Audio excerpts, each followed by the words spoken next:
Good morning. Good morning.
Good morning, everyone. We're still allowing some last minute people into the call, so please bear with us for another 1 or 2 minutes and we will start the workshop shortly.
So I believe we have everyone that is registered already on board and we can start, and if there are still some late comers, they will be to be added to the presentation as they arrive.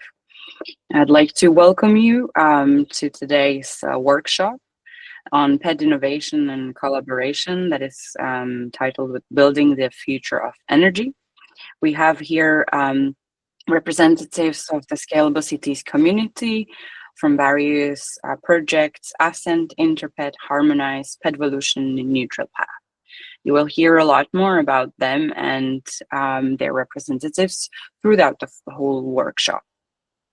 I would like to warmly welcome and introduce also our speakers that are here and the representatives of each one of the projects, and then also the representatives of the Scalable Cities community and the PED cluster that have been so nice to join us today and dedicate some time to us. Please note that we have a very packed agenda. We have prepared for you a lot of interesting presentations, but we also want you to engage with us. And so there will be space for questions. We will first start with introduction of the Scalable Cities community and what is actually the PED cluster that is a part of this community. And then you will see an introduction of each one of the PED cluster projects so that you know what the projects do and how they actually tackle the issues in their cities. Then we will go to the second part of the workshop, that is a thematic discussion panel, where we have, again, other representatives of our projects that are going to be discussing elements of the PEDs, what are PEDs in practice. We will talk about the strategies and implementation for monitoring, also about citizen engagement and social innovation. We will hear about experiences with business models in PEDs, and finally also recommendations to policymakers and cities. As I said, we would like you to engage with us, and also if you have any questions, please do not hesitate to post them either in the chat or raise your hand. The moderator or me, we will give you the space to actually ask the question, and if there will be no time, we will then also produce the answers in an article that will be finalized after this workshop. So no worries, your all your questions will be answered, and you will be also have the possibility to be put in contact with each one of the speakers. Please do note that the meeting is being recorded, and therefore, if you are not in line with the fact that it will be recorded and then posted across the project's website for public viewing, either exit the meeting now or please do not show your face if you are not comfortable with that. I believe that we are now okay to start. We have most of the latecomers also incoming during this introduction, and so we can fully dedicate ourselves to the workshop. So welcome and enjoy. My name is Veronica Cerna. I'm from 20 Communications, and I'm here representing Scalable Cities, but also one of the Horizon Europe projects called Ascent. I would like to introduce you a bit more into the Scalable Cities community. That is an initiative of the European Commission to support all of the smart cities and communities projects that need to identify and promote solutions and business models so that they can be scaled up and replicated across Europe. They have a wide range of solutions, everything from mobility to citizen engagement to digital technologies, data platforms, but also dedicate a lot of their time to new business models and city governance.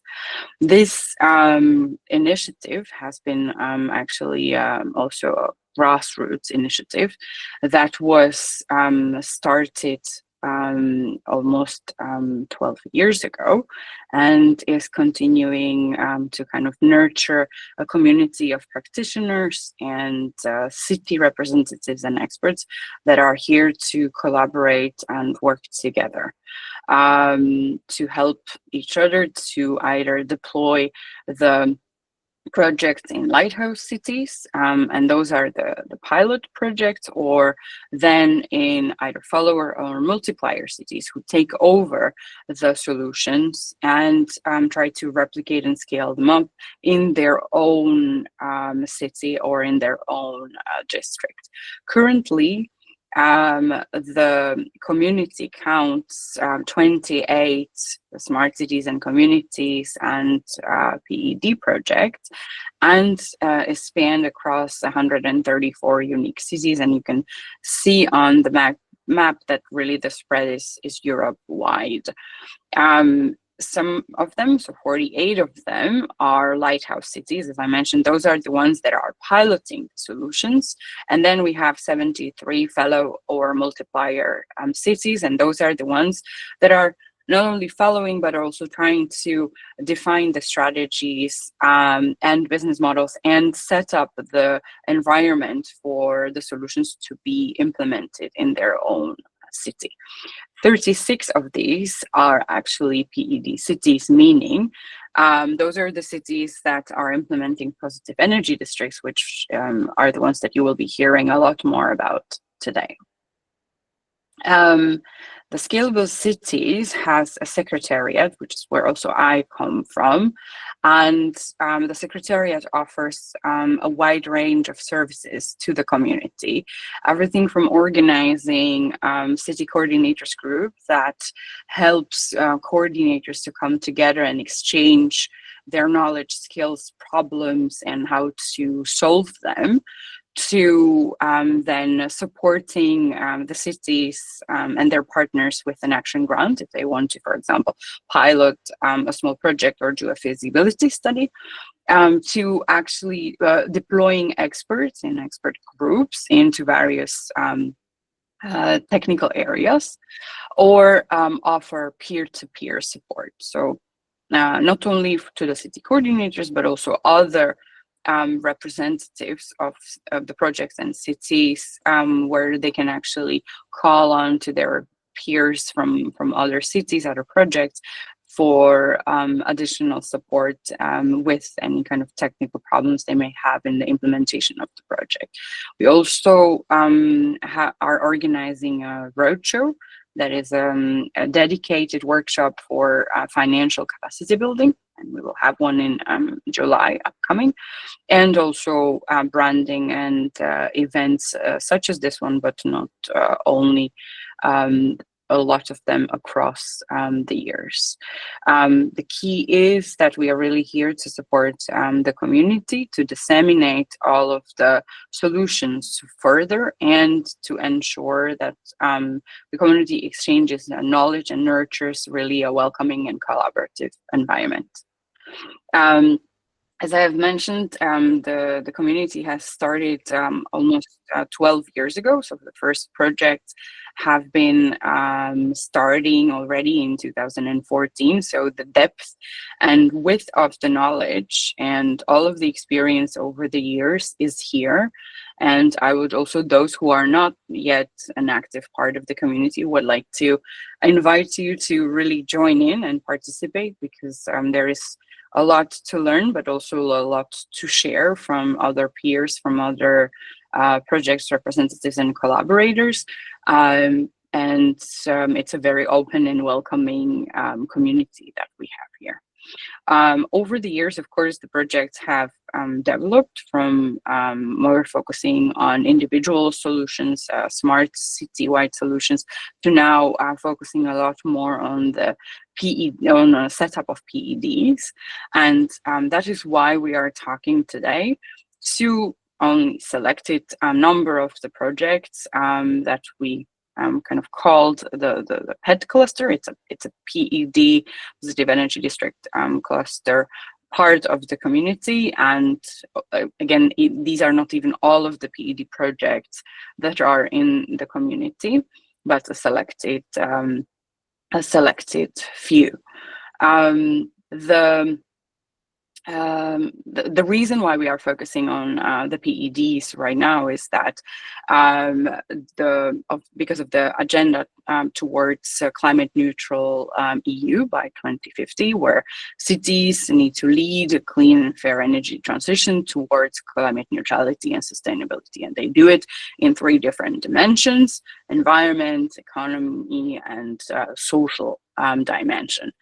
The PEDs have different aspects of this. The smart cities have also different ways on how they want to approach that, everything from digital technology to citizen engagement to urban planning and governance and business models, which is exactly the elements that you will be hearing about today.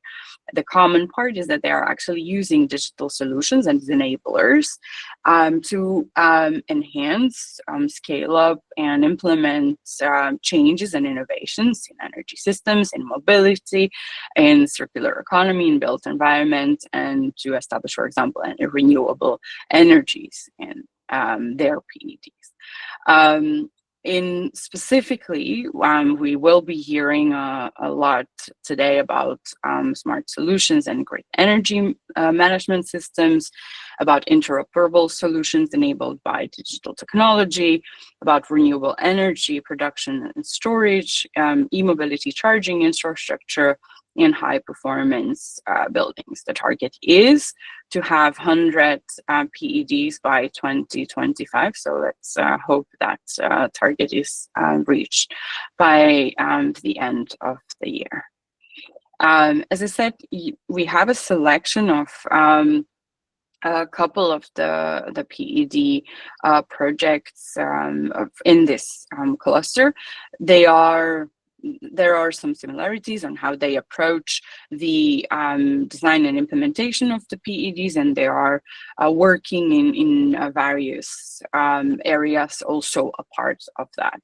So we have Ascent and NEUTRALPATH that you will be hearing also from today, that have digital twins or are developing digital twins and are designing business models that would actually help more scale up and replication of the solutions in the PEDs, either in that particular city or in another city, how they can be implemented and scaled up. And they are focusing on demonstration and then scale up. We have also 3 other sister projects, InterPED, Harmonise, and PEDvolution, that are working more on interoperable platforms and focusing also on data-driven decision-making, and of course also on digital twins, which is something that they will be also telling you a lot more in depth about in a bit. With that, I would like to then introduce the first speakers that are going to be presenting each one of the projects, and let them explain and talk more about what their project is about and what is it that they are focusing on. I have here from the project Ascent, Baptiste Meugeot. I have from the project PEDvolution, Marina Lascari. From the project NEUTRALPATH, Stefania Mascolo. From InterPED, Lorena Sanchez, and from Harmonise, Dr. Christos Korkas. Without further ado, the first project would be Ascent, so I would like to give the word to Baptiste, and who will introduce us to the project. Thank you very much. Thank you, Veronica. Good morning, everyone. So yeah, I will introduce the Ascent project. So Ascent is a positive and clean energy district project. It's not just a positive energy district. Eugenia, I can't change the slide. It's not working. So anyway, so the objective of the Ascent project, it's working. Okay. There is a big delay. Okay, in the slide. So the objective of the Ascent project is to create positive clean energy districts across Europe. So of course we are doing this to mitigate the effects of climate change and reduce the impact carbon footprints of the cities. So we are referring to energy, of course, in the title of the project, but it includes also health issues, sustainability, inclusiveness, and managing more, let's say, manage more smartly the infrastructure of the districts, being the grids or the buildings. So our main goals in the project is to deliver 2 PCDs in both lighthouse cities of Lyon and Munich within the project duration, and to start the implementation of 6 other positive clean energy districts in what we call the multiplayer cities, which are Porto, Charleroi in Belgium, Prague, Stockholm, Budapest, and Alba Iulia in Romania. So if we just want to have an overview of the project in consortium, so it's a 5-year-long project. It's coordinated by SPL Lyon Confluence, so it's a company I'm working for. We are an in-house company of the city and metropolis of Lyon, so our main job is to develop the Lyon Confluence district area to make it a positive clean energy district. So within the Ascent project, we have 8 demonstration areas. So I already listed them. And we have a total of 39 partners all over Europe in the consortium. So about the 2 demonstrators. So the 2 lighthouse cities. So the first one is Lyon. So we are focusing there on a new district which is being redeveloped. La Confluence is a district in the city center. It was at the end of the 1990s an industrial wasteland, and now it has been redeveloped for more than 20 years. And so we are mainly focusing on new buildings of 170 square meters of new buildings, and some buildings we are going to refurbish to keep some heritage of what was the district in the 20th century. So the planned investment for constructing the buildings is a little bit less than 400 million euros. It's mainly supported by the private investors, private investments, and being the property developers. And we also found, say, a win-win situation with a property developer to deploy massively, let's say, renewable energy production, so mainly photovoltaic production systems in the district. So the second one is Munich. So Munich has a totally different approach, really focused on refurbishment. So the name of the district is Harthof. It's more in the suburbs. So it's different approaches, different types of district. So the aim is to make it a CO2 neutral and positive energy district by refurbishing massively all the houses in the area. The approach of the city of Munich is really to make the whole city climate neutral. The idea is to work PCD by PCD, district per district, by scaling and replicating what has been done within Ascent. So the consortium, we have the coordination team of 4 partners. We are coordinating, Lyon Confluence is coordinating it. We are also the coordinator of the local consortium in Lyon. In Lyon, we also have in the local consortium, of course, both local authorities, being the city of the metropolis, and technical partner, Spirit Urban Practices and ERTEC, which are supporting us on the energy aspect, the digital aspects, and the monitoring. We have the same kind of consortium in Munich. They also have, it's important also to have it on mind, in the consortium, a social landlord, because it's also a challenge to refurbish all the social housing in the district. We have to find also business model and funding. They have to find this for being able of refurbishing both the private housing and the social one. And then we have the 6 multiplayer cities. I just want to take some time to go by one. So Alba Iulia, we have only the city authority in the consortium. It's the same for Stockholm. In Budapest, we have the city and BKK's transport company there. In Prague, it's led by the university, CDUIT, and PDS is an agency of the city of Prague. EOICT is a technical company supporting the city of Prague in the deployment of digital tools. So what's important to have in mind there is that we have a local consortium in Prague with no local authorities, but with closely linked agency or entities to the city. It's the same thing in Porto, so it's led by the Energy Agency of Porto, and we have also partners working on the digital aspects and energy aspects. And Serra Alves, for those who know a bit the city of Porto, it's the name of the foundation, the museum, a very beautiful museum in the center of Porto. And in Charleroi, Belgium, we have 2 partners, and it's led by the city, but it gave an important role to also in-house compatibility of the city and the region of Charleroi.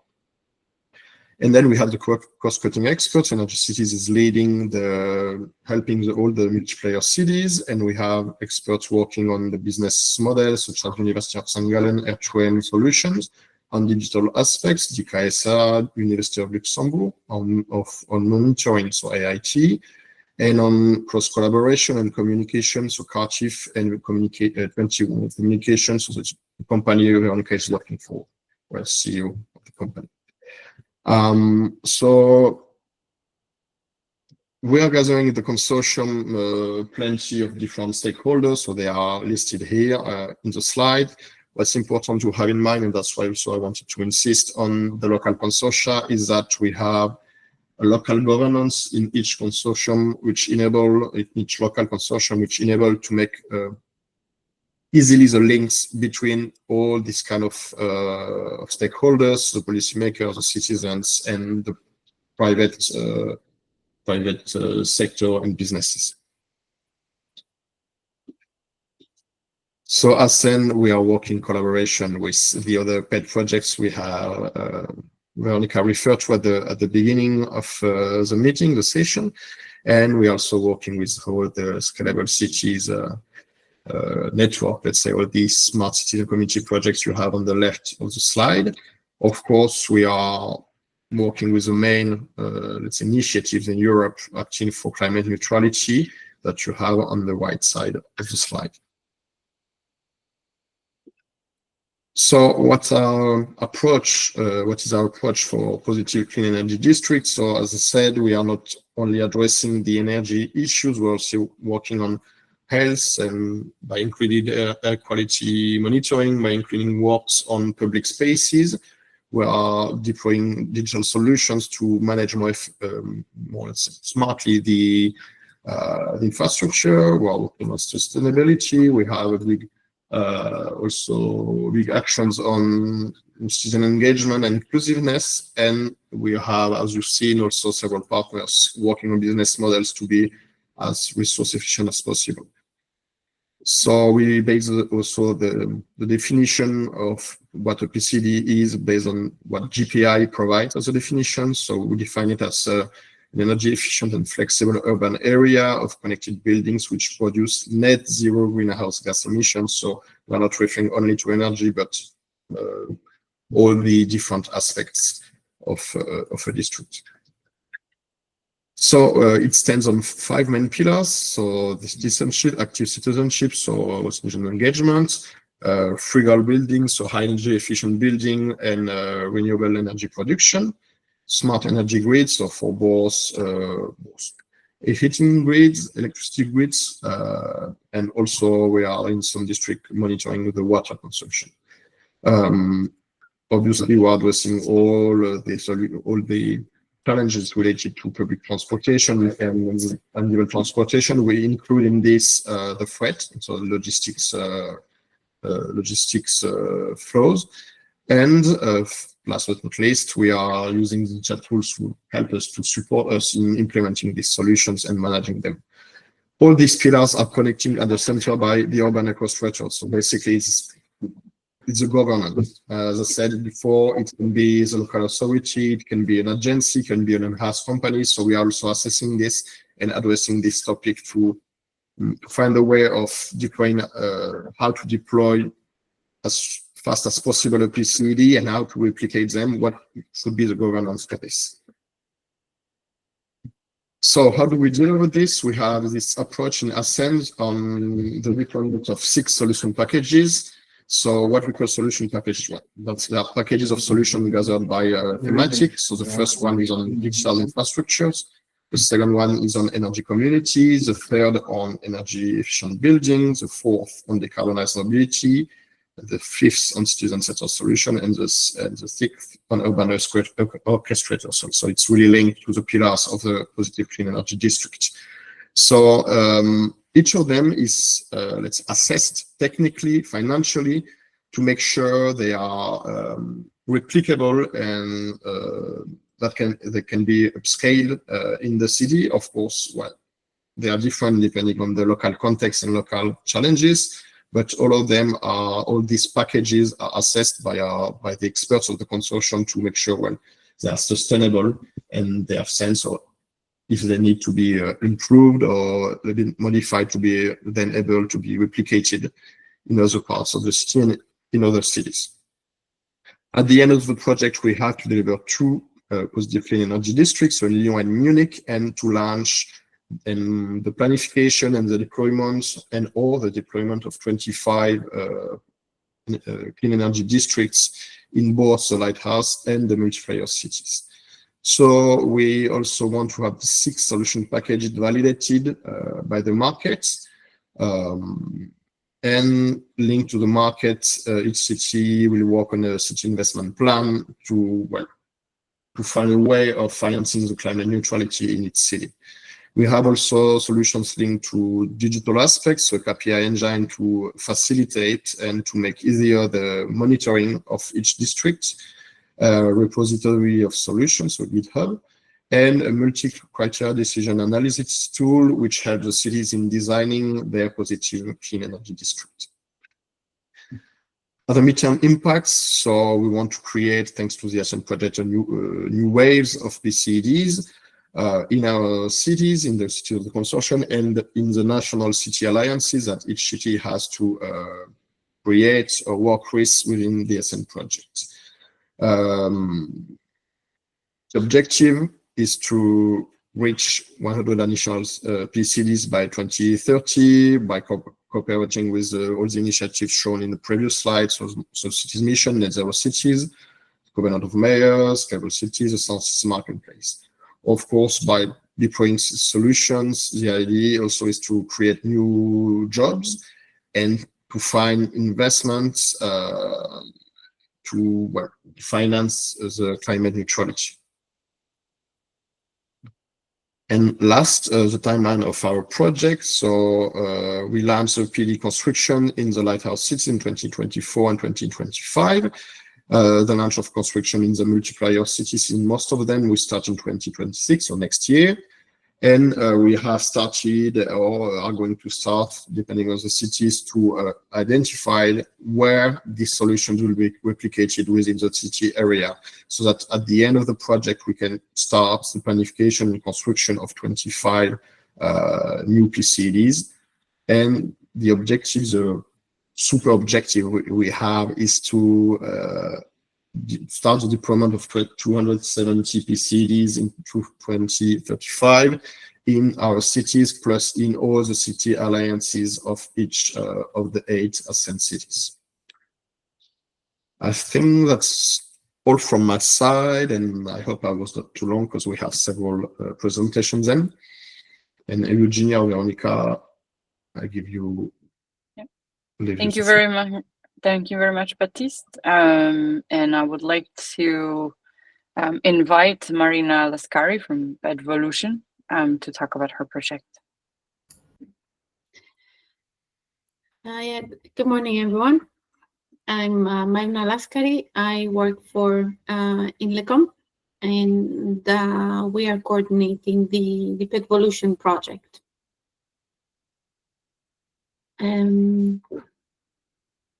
So PEDvolution it was submitted under the same call topic as 2 other projects in this workshop, InterPED and Harmonise.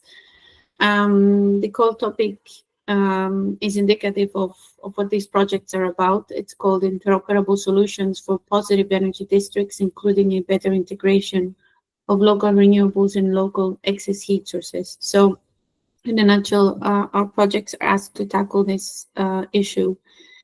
PEDvolution is a 3-year project, and we're halfway in the implementation of the project, and it's planned to finish in December next year. We are 15 organizations from 7 European countries. So I mentioned InLecom being the project coordinator. Symbraxis is leading communication, dissemination, and exploitation activities. We have 7 solution providers, which I will name in more detail in a bit, and also 6 PED stakeholders. And we have 3 main PEDs on the project. The PEDs are located in Germany, Slovenia, and Switzerland. The objectives of PEDvolution are, first of all, as in the core topic, to improve energy efficiency, coupling it with a better integration of local renewables and local excess heat, increase the participation of citizens and the integration of consumers and energy communities in the value chain of the energy system, improve cross-sectorial integration on energy and non-energy sectors, and also, of course, demonstrate fully interoperable solutions for any of the phases of a PED, so planning, design, and development and management. I will try to, the concept of PEDvolution is a bit complex. I will do my best to explain it. So in this project, we consider that because of the continual environment changes, urban energy transitions need to be, and they actually are, in constant evolution. Such environment changes include the evolving social context, adapted legislation, energy prices, increased electric vehicles, and therefore storage capacity, and so forth.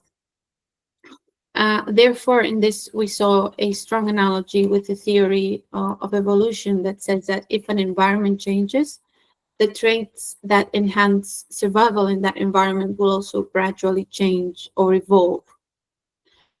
In PEDvolution, we are developing 7 interoperable solutions, accommodating this constant evolution of PEDs.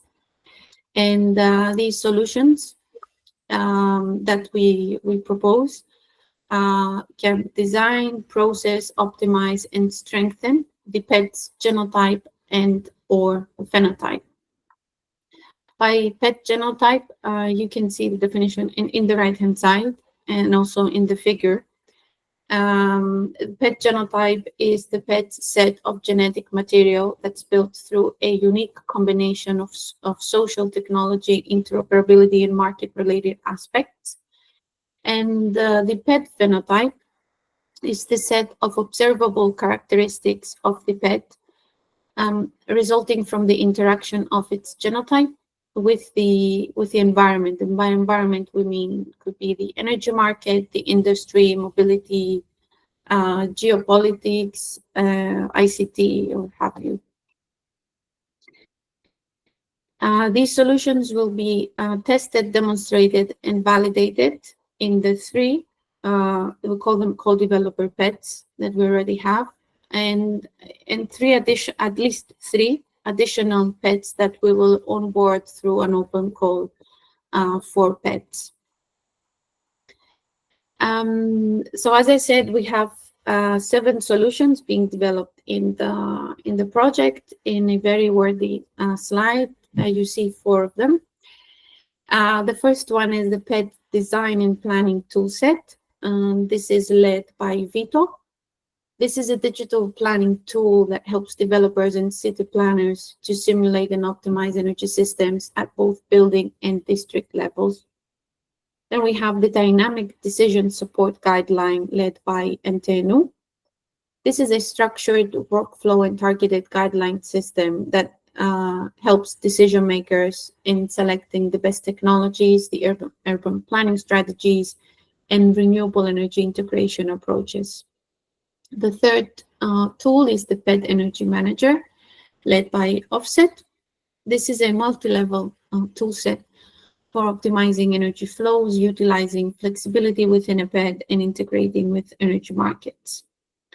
Data exchange, integration, and interoperability platform. This is the backbone of PEDvolution, and it is led by ICOM. It's a secure data exchange platform that ensures seamless communication between PED assets, PEDvolution solutions, and systems external to the PED. The 5th tool is the PED Readiness Assessment Framework, led by the Zurich University of Think Science and Technology. Forgive me if I'm saying it wrong. This is a systematic evaluation methodology to assess how well a district or neighborhood meets the PED criteria. And then the final two tools that are led by Smart Innovation Norway. First one is a business modeling tool tailored to PEDs, helping stakeholders develop viable and scalable business models.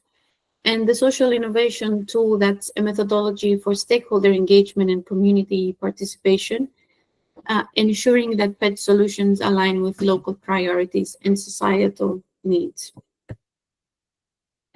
As I mentioned before, we have the three PED co-developers. These have been are in the project consortium and are with us from the beginning, helping in the development as an iterative process of developing, testing, and improving the solutions, and also having their needs, let's say, addressed, have the problems solved through the solutions developed within PEDvolution. The first PED co-developer is Schönbrunn village in Germany. The vision here is, first of all, to equip existing and new renewable installations with automated AI-based controls from the PED Energy Manager toolset, therefore delivering automated control and optimization while integrated with the local grid through the interoperability platform. Also achieve efficient operation of assets to allow additional customers to utilize district heating network and replace energy sources with renewables. Every building that's part of this PED shall become, that's part of the village, shall become part of the PED, supporting the energy generation and storage facility. Surplus energy in the local environment will be identified and channeled to heating and electricity storage facilities, further improving the overall performance and reducing the need for investments. And finally, starting from this Schönbrunn PED, all renewables from partner SWW. SWW is a DSO and district heating operator, together with cross-vector assets, will be integrated in the next level approach, the SWW PED.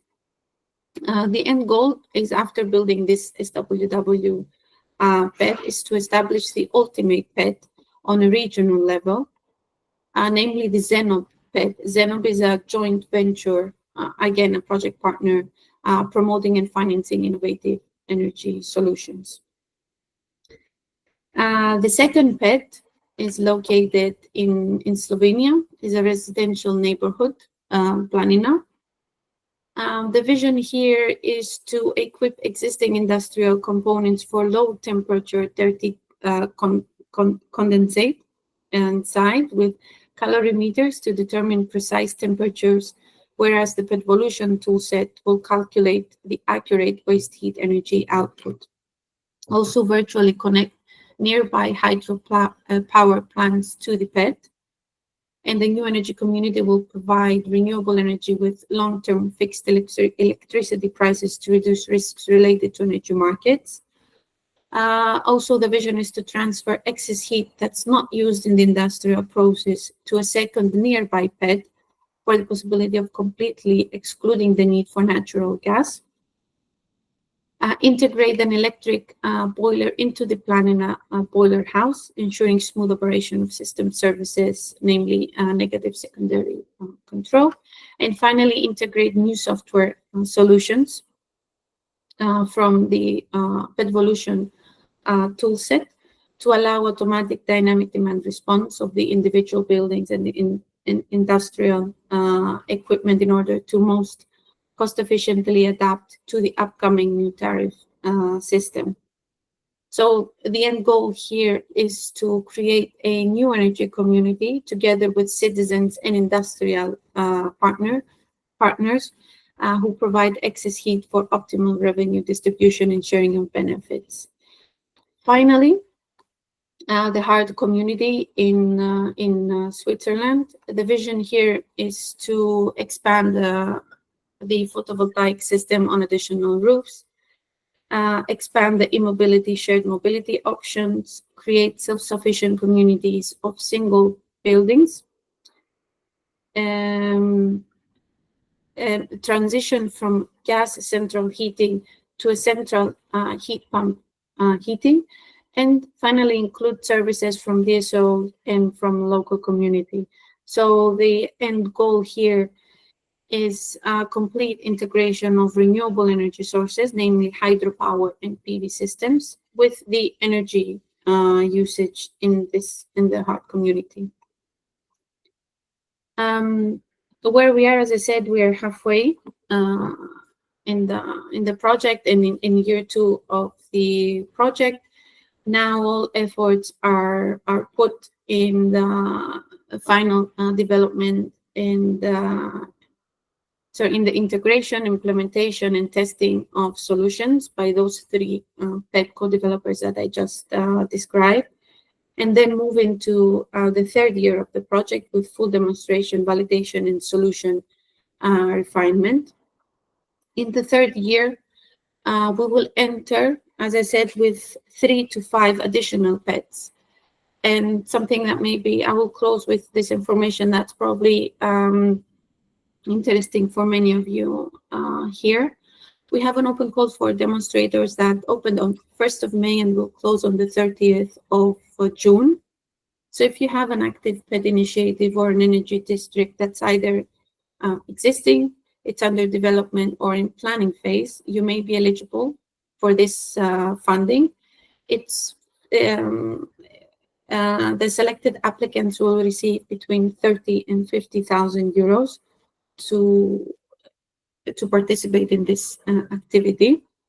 You will be required to, it's mandatory to test 4 out of 7 4 out of the 7 solutions that I described earlier, and then at least 1 from the 3 that you see here. So either the design and planning toolset, the PED Energy Manager, and the data exchange, integration, and interoperability platform. Of course, as with any project, what you will need to do once, if you're successful, is to provide essential technical data and contextual information to facilitate tool deployment, and actively engage with the local stakeholders in the PED. I saw my colleague Marcos adding something in the chat. Is probably this link that you see here. You can find the announcement of the open call and all the documentation and details of what to submit and how to apply on the funding and tender portal. Thank you very much for listening. That's all from me. Thank you very much, Marina, and for the presentation of the project PEDvolution. That was very interesting. I would now like to invite Stefania Mascolo from NEUTRALPATH to introduce us to their project. Yeah, thank you, Veronica. I'm Stefania Mascolo. I'm project coordinator at EuroCities, and within NEUTRALPATH project, we lead on the collaboration and policy work at European level, as well as the capacity building for our cities. And today I would like to give you a very brief update on our project as well. So we are, as was already said, we are also a sister project of ASEN. So we started as well in 2023. We were funded under the Horizon Europe call for climate neutral and smart cities mission. And of course, as well as the other projects we're mentioning, our goal really of our project is to implement positive and clean energy district in a way that is integrated across especially 3 sectors. So of course, energy, built environment, and also mobility solutions. So specifically for our project, the idea is to really compenetrate different kind of approaches, from governance to social innovation, and of course, the usual core technical solutions of positive energy district to really support our cities in not only, of course, employing and deploying these positive energy district, but also overall to support the cities in their climate neutral goals. And most of our cities, and I will now share more, are also mission cities. So very much linked also to their climate city contract and overall, as I was saying, the climate goals of the cities. So these are our participant cities. As the other PED project, we have 2 lighthouse cities. So we have the city of Zaragoza in Spain and the city of Dresden in Germany. These 2 cities as lighthouse cities are basically focusing on really planning this in the design, planning and implementation of positive energy district, specifically into different demo sites. And then we have 3 other cities, Ghent, Vantaa, and Istanbul, that are fellow cities. So over the timeline of the project, these other cities are following the implementation in Dresden and Zaragoza, really trying to learn and also adapt, of course, to their contextual needs and challenges as well, the positive energy district. And hopefully they will be able to start the implementation right after the project ends in 2027. So we are basically in year 3 of our implementation timeline. Well, I won't enter really into the details of the PCD concept because it's going to be the same for all of us today. But it's really, as I was saying, for our project in particular, we are really trying to make sure that the positive energy district is not only focused on the core technical solutions that, of course, has to be there and is the core of the concept, but really trying to integrate it with the financial model, business models that will make this positive energy district also sustainable on a financial level, on a long term and mid-long term, hopefully. And of course, also to integrate the different sectors, so also electric mobility and of course, digital twins and ICT systems. In terms of, and let's hope, key success factor or really approaches that we are deploying in the project, we focus a lot on the governance. So in terms of internal governance for our cities, we know the barriers. We will talk also more about it later. So really to focus on innovative models in terms of governance in the internal coordination, for example, of our city's administration, as well, of course, as the link to the policy at European level for positive energy district, but overall also to enhance the energy transition. And of course, that we are, as I was also mentioning, the social aspect of it is also extremely important in terms of really being able to engage and design solutions for the district that are co-owned really by the local stakeholders, especially the citizens, the tenants, the building owners. So in terms of really creating a sense of co-ownership of this solution that can be supported on a long term. We're also, of course, as a positive energy district, we are looking to deploy technological solutions that can be, of course, innovative, but also market feasible.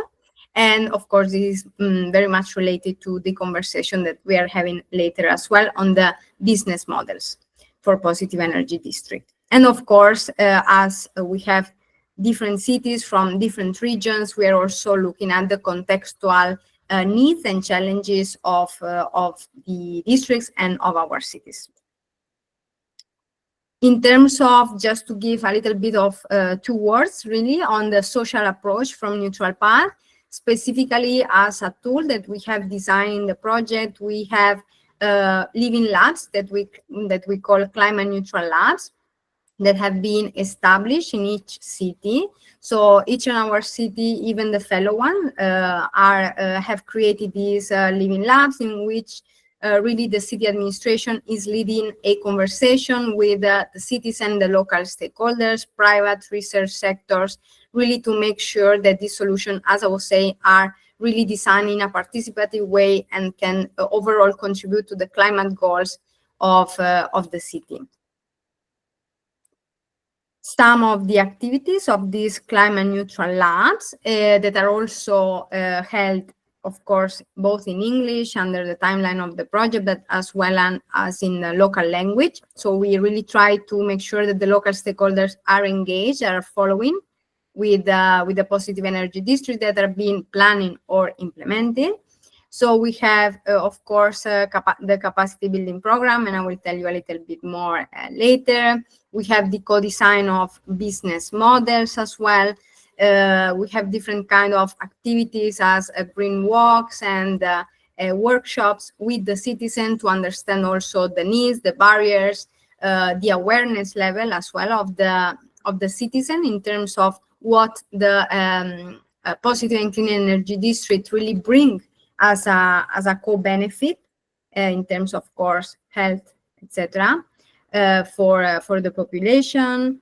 And in general, of course, as all the other projects, we also have different kind of local level events as well to disseminate the knowledge that has been created and hopefully also been able to be transferred to scale up the positive energy district within the city, and then of course at regional, national, and European level.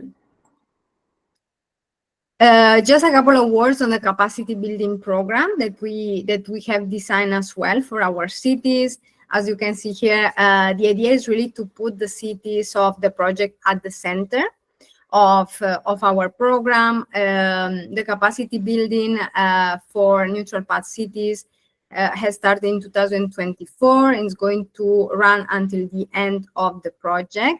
We have developed it really with a 1-year needs assessment with our cities to really understand the challenges, of course, in terms of planning and implementing positive energy district, but really overall how we can support our city in this sustainable transition overall. So we have decided to touch upon 4 different areas or aspects, cross-cutting areas, let's say. So of course, governance, financing, social innovation, and of course, the technical solutions as well. In this sense, we are also following a little bit what Net Zero Cities and the city's mission is sharing, as these areas are really the core, the pillars to support cities in this, of course, ambitious but also very difficult transition. So we are going to focus, and we are focusing with our cities in supporting them, strengthening their skills, but also knowledge that they can share with each other, as well as learn from European experts. And in this sense, the idea is really in a short, mid, and long term to support the cities in gaining knowledge and skills that are really applicable in their own local context and can support them in the implementation of the positive energy district. And for the cities, in our case, the city of Vanta and Ghent, that are non-mission cities, also for them really to support them in set clear climate goals, and also hopefully being able to submit the climate civility contract within 2027. This is, overall, the objectives, as I was saying, that we want to achieve with this program, but also a much more, let's say, hopefully, bigger impact on our cities, what they can learn, what they can also transfer to our city, to other cities. And also maybe this is more a call for any participant today in the workshop that might be interesting and comes from a city that maybe is not so familiar with positive energy district and energy transition, or is struggling. So we also have, under NEUTRALPATH, we have launched this initiative called City Alliance. With this City Alliance, what we want to do is to invite other cities, even medium and small cities that we know that most of the times maybe are not so engaged, at European level. So, and really bring them on board into our different kind of activities. So with the capacity building program, the City Alliance, but also with the community of practice and many other different events that we organize. So really the City Alliance, if you are in this call and you are from a medium or small city in Europe or beyond, of course, access the QR and you can really register for this City Alliance. We will be in touch. And what we want to do is really to foster knowledge transfer, because we know that we have much to share, and we can see it here today from Positive Energy District project and cities, but really we do need to support this knowledge transfer in a way that is more open and inclusive as possible if we want to succeed. And as last also approach that we have developed in NeutralPath, this is more the community of practice is a tool that we use mostly for technical providers. So if you are from a research center, more private sector, and you would like to be in contact with other professionals that work as well in the sector across, as I said, built environment, energy, mobility, and beyond, really across the climate and sustainability fields, feel free to sign up to the community of practice. We have a group in the Net Zero City platform, so there are more than 4,000 users, and what we do is really trying to design events that engage with our community, and we can support especially the innovation and research action in this sense. And this was all from my side. Thank you. Thank you very much, Stefania. And we will also share all of the QR codes and invitations to join after the meeting. So those of you who did not manage to take notes, don't worry. We will share all the links and all the invitations also in the follow-up of the workshop. Herewith, I would like to give not only the word to the next presenter from InterPED, Lorena Sanchez, but I would like to also give the moderator hand to my colleague, Eugenia, and I will be saying goodbye to you, but I will be following up afterwards. So, Lorena, please introduce us to your project. Yeah, thank you very much. Thank you very much, Veronica. Good morning, all. My name is Lorena Sanchez. I'm working in R2M Solution Spain. And well, as Veronica already said, I'm in the coordination team of InterPED project. So I would like to introduce you first the consortium. We are 14 partners from 7 different countries, as shown in the map. I belong to this one, R2M Solution Spain. As I said, we are the coordinators of the project. As well, as Marina already mentioned, we are from the same call as PEDvolution and Harmonise project. So we started in January 24, and well, the project has a total duration of 3 years. We are just coming to the end of the first half of the project, well, just in half, in month 18. We are co-funded by Horizon Europe. And the idea is that we finish the project with an expected TRL between 6 and 8. And well, I forgot to mention that the InterPED stands for Interoperable Cloud-Based Solution for Cross-Vector Planning and Management of Positive Energy Districts. I'm not going to explain what a Positive Energy District is, because this was already mentioned before. So I will focus next in the main objectives of InterPED. So the first one would be to deploy a cloud-based solution that would allow enhancing sector coupling and demand flexibility. The idea is that later we can demonstrate this solution in 4 different pilots across Europe. And finally, to replicate this solution in different follower districts once the project ends.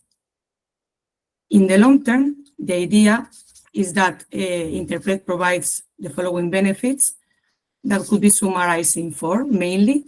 So this would consist of reducing greenhouse gas emissions and dependency on fossil fuels. Afterwards, increase independence for cities and the energy security of supply, lower energy cost for both residents and businesses, and finally, empower communities and citizens overall. But if I try to tell you how actually InterPED works, because it's like a complex concept to explain. I would say it's built upon 3 different key ideas. So the first one is making the most of local renewables, such as wind, solar, and of course, a very important part is to take advantage of the waste heat that is normally lost. The second key idea would be to involve the community. So we always try to have citizens participating actively in energy management. And last but not least is to improve connection, integrating different energy uses such as electricity, heat, and transport, and ensuring flexibility in these uses in order to manage energy demand in a smarter way. So, as I said before, the main core of InterPED is to create this cloud-based digital platform. This platform would integrate in turn 7 different tools. So, here it is. Among these different tools, we need to make a distinction in 2 groups. The first group of tools, it's tools for future planning.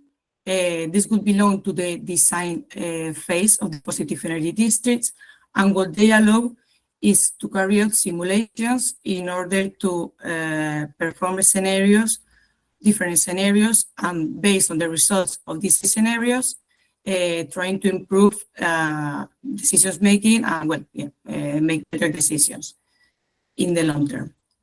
To this group, we would have, for example, the cross-vector planning toolbox and also the life cycle assessment, who tries to analyze the impact during the whole life cycle of a technology of a product. In our case, we measure the environmental impact and also the life cycle costing. And then in the other group, we will have tools for energy management. This would be for the operation phase of the positive energy district. To this group would belong the rest of the tools that are shown here. And the main aim of these tools is to achieve a better prediction, optimization, and control of the PED operation. So within all these tools, if we need to highlight the innovation, the main innovation of InterPED and the project as a whole, we will need to highlight that the user and the citizens are always in the center, so they always have the control of the positive energy district. The second main innovation we need to underline here is that we aim to create a local energy marketplace. This could include peer-to-peer trading, and the idea is that the members of the community can exchange energy among themselves. And finally, the third main innovation, it would be, as I mentioned before, the real-world testing. So this is the demonstration in the different pilots we have in the project.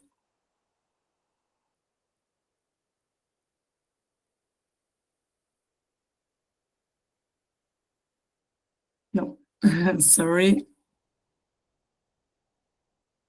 My internet is going a bit slow this morning. So, okay, here they are. So, as I said, we have 4 different pilots across Europe. The first one is settled in the north of Spain. It's the Lugaritz Matia community in the city of San Sebastian. The second one is Findhorn Eco Village, settled in the north of Scotland in UK. The third one is Arena Innovation Community. It's located in Switzerland, close to the Italian border. And finally, we will have Alba Iulia municipality, which is located in Romania. This pilot was already introduced by the ASCEND project because they are also participating there. And well, all these pilots are a mix between residential and commercial and tertiary buildings, except for the pilot in Alta Julia, which is only tertiary buildings. So looking at the progress we have made so far in InterPED, we are now starting the deployments in all these pilots. There was a deployment plan that was already finished, and the idea is to start with all the installations now.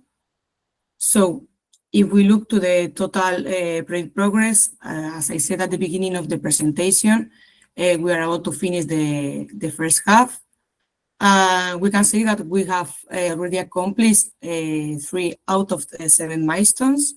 So we already finished last year pilot characterization and the specification of demo scenarios. We also finished the project requirements for the platform and the definition of the KPIs. And we have the planning tool that I mentioned before, cross-vector, and also the life cycle assessment tool that they are about to be completed by the end of this month. And we also finished the participant recruitment because, as we said, part of the core of InterPED is to place the user and the city and the citizen in the center of the positive energy district. So the next step now would be to finish predictive data analytics and the baseline period for data acquisition. So as I said, we are creating this platform, and we need now to adapt the different tools that will be integrated for the different pilots. And well, this phase is planned to start in the coming months. And then we will also have a phase of, well, after completing the installation, all the validation of the project and all the front-end installations. So this is everything from my side. Thank you very much. Happy to answer if you have any questions. Thank you very much, Lorena, for your presentation. I'm happy now to hand it over to the next project, Harmonise, with Dr. Christos Korkas from the Center for Research and Technology, Hellas, and also Harmonise project coordinator. Hello, good morning to everyone. I hope that you can hear me. So my name is Christos Korkas, and I'm representing CERT from Greece, which also leads the Harmonise project. So our project, as previous people mentioned, is a sister project with InterPED and PEDvolution. Our acronym stands for the project name, which is Hierarchical and Agile Resource Management Optimization for Networks in Smart Energy Communities. And in contrast with the rest of the project, we are the newest member on the cluster since we initiated our actions just 1 year ago, 1st of June of 2024. So we closed up our first year of operations. So our project and our project consortium is comprised of 15 different partners coming from 8 different countries. We are operating 4 physical pilots that we are going to mention later on. We have 8 replication activities and 8 replicators, and we involved in these pilots more than 2,500 people. So the Harmonise project comprises of 8 main objectives, spanning from integration of renewables to predictive analytics and energy management systems that utilize AI in order to facilitate the decision making. But our main focus is on the integration of different data and different tools into a unified platform in order to provide adaptive business models, flexibility strategies, to trust and verify the participation of different citizens and different stakeholders into the energy mix of the communities, and of course promote the climate adaptation of these communities, and of course the citizen entrepreneurship. So in order to promote the business aspects of all these tools. So the project, as I said, is comprised of 4 main physical pilots and 1 virtual pilot that connects all these pilots in a unified case. But also we have 9 different outcomes, 9 different results, beginning from the FCIID devices, as we call them, which are basically asset and district-oriented fog-enabled devices. So smart nodes, smart PCs that are connected to the field in order to aggregate field data and also connect all field assets into the mix. Then we move to the end-to-end aggregation and interoperable platform. So basically, our platform aggregates data coming from multiple vendors, multiple sectors into a unified system. In order to go on to the rest of the project results, such as the intelligent automatic load control, both for asset and network level, the AI-based forecasting toolbox that is utilized alongside this automatic control tool.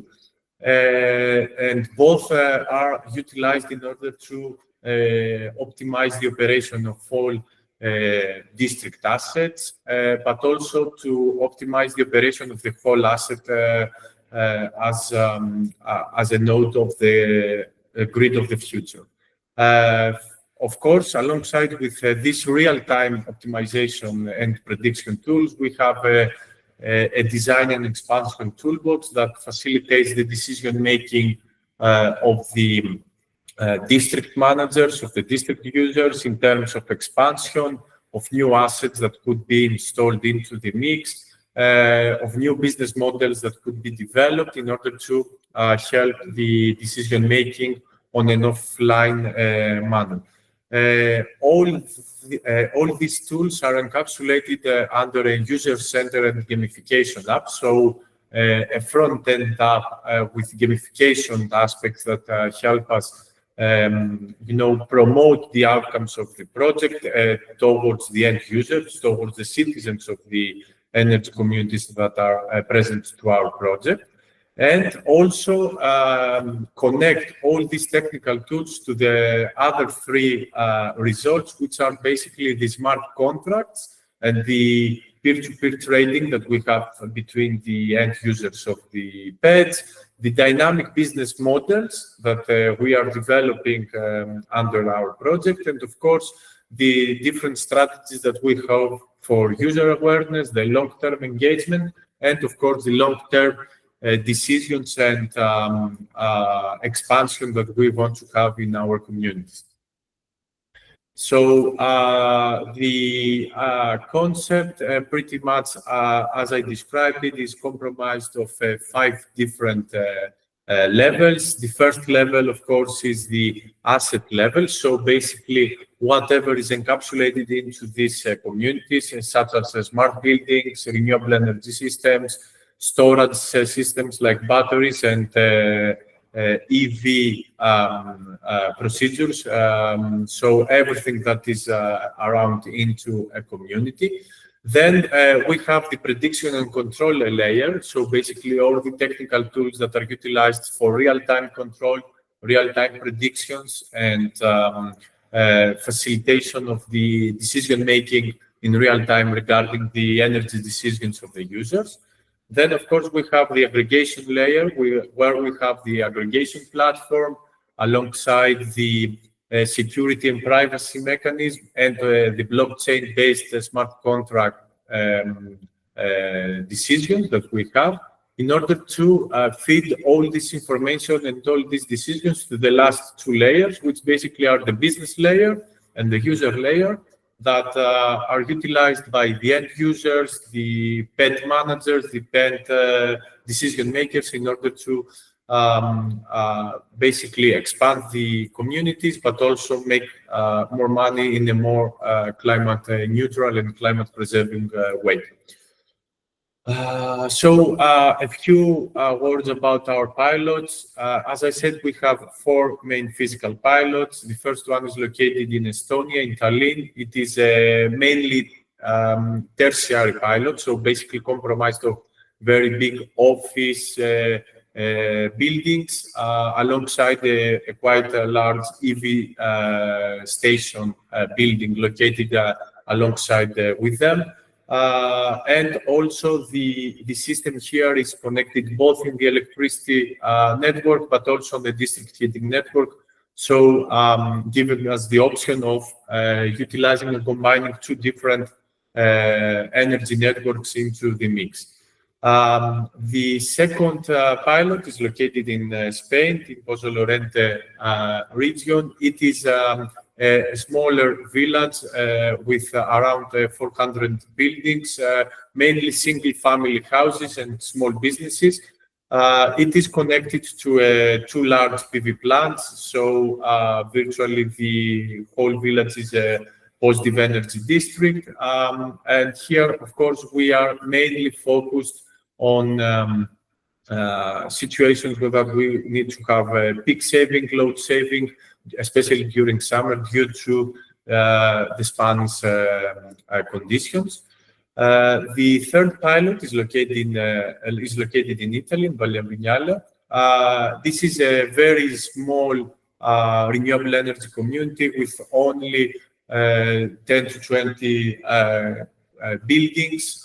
It is a fully equipped community with photovoltaic panels present, with storage capacities and some small charging stations. It is a quite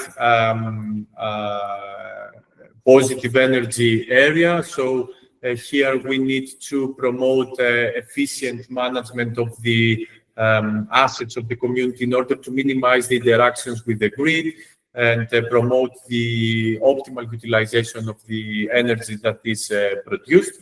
And finally, our final physical pilot is located in Switzerland, the Arena Innovation Community, where we have also an electricity mix, but also some hydropower plants and the district heating network into the mix. So we need to coordinate a lot of different energy sectors and ventures into the mix in order to promote the optimal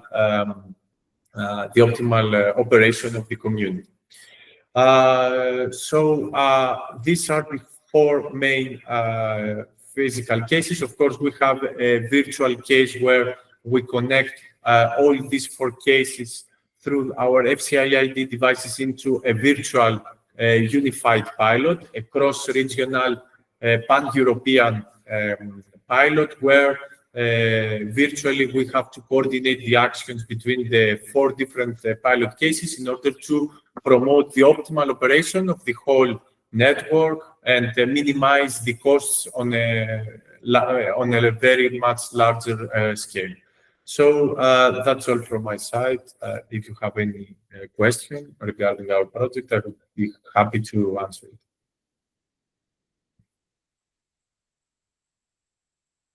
Thank you, Christos. I really invite the audience to raise their hand in case they have any questions, or just pop them in the chat.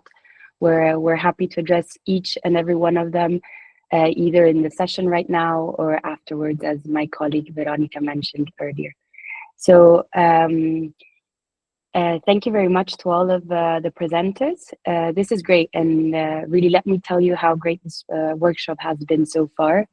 I'm very excited to introduce you to the next part of this workshop, the thematic discussion panel, where we're going to feature the same 5 projects. And I guess that you'll be able to call yourselves PED experts by the end of this workshop too.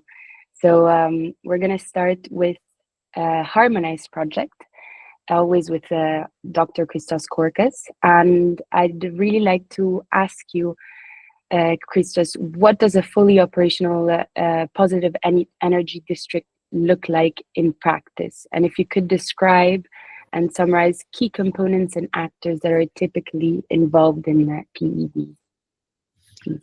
Thank you, Genia. So let's move on into the more interest part of the of our presentation. So, what are actual PEDs in practice? So, in general, PEDs are urban areas with or neighborhoods, so districts with geographical limits that basically generate more clean energy, more renewable energy than they consume, but on an annual level. So our goal is to have communities, neighborhoods, areas that produce more energy than the consumption that they offer.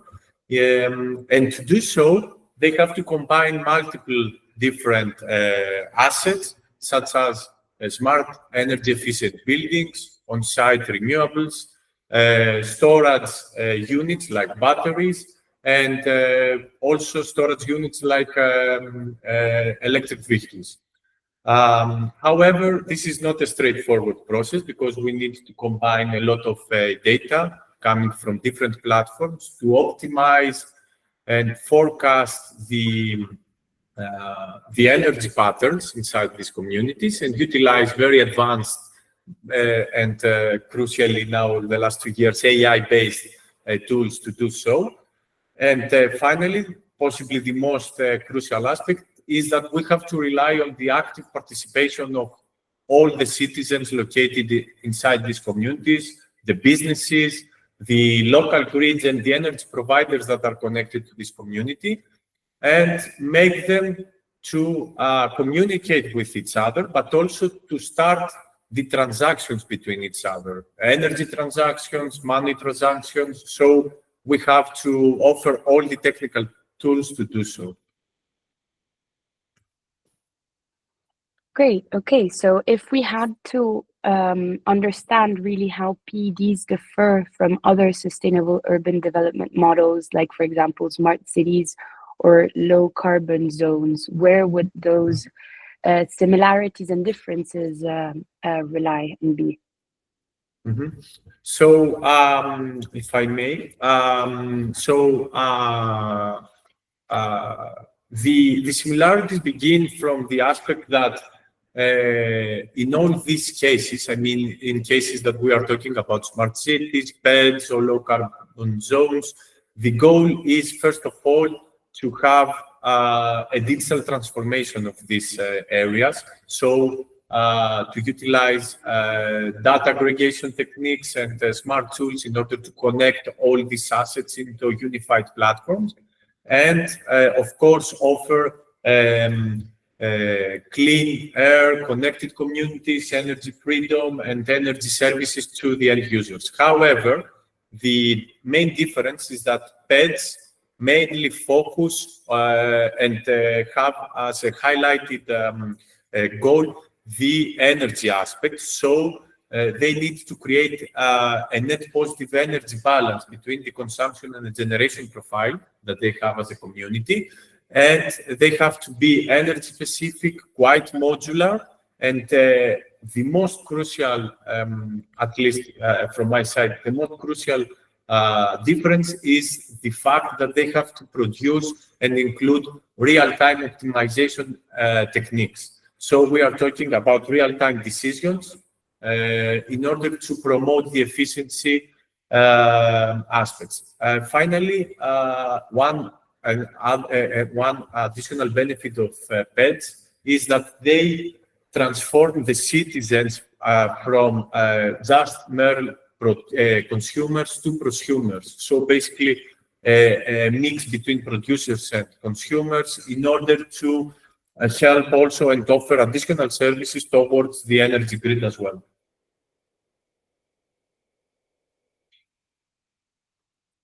That's great. So how do then PEDs address the dynamic between energy production consumption and storage on really a district level? Mhm. So basically, and again, now I'm moving forward to the challenges that we have to face as PED coordinators or PED projects in that aspect, is that PEDs in general have to operate like a mini smart grid. So PEDs actually are microgrids, essentially, that need to, introduce a lot of different technical tools, and especially a lot of tools regarding the data sharing, the data interoperability. That is also the main focus of our project and, of course, of our sister projects, that will give us a chance to coordinate the actions between all the different assets that we just mentioned. So assets that are including production units, assets that are including storage units, but also assets that include consumption units like the buildings, the charging stations. So we need to, overcome these communication blocks, to overcome these data sharing obstacles, and promote the active participation of all these assets into the energy mix. And if I may, some of the most common practices that we have in the PED projects is the use of these local installed renewables, rely on district-wide control platforms to optimize the energy mix and and coordinate the production and consumption profile between between these nodes, to integrate these storage units and the EV charging infrastructure into these platforms, and apply smart algorithms, smart tools in order to promote demand response strategies and this predictive AI. Finally, and probably this is the next step forward for PEDs, is that PEDs are not operating alone. So we are talking about PEDs that eventually will cooperate between each other. We are talking about PEDs that are going to be quite modular and need to be expanded or to be replicated into the same city or into different cities.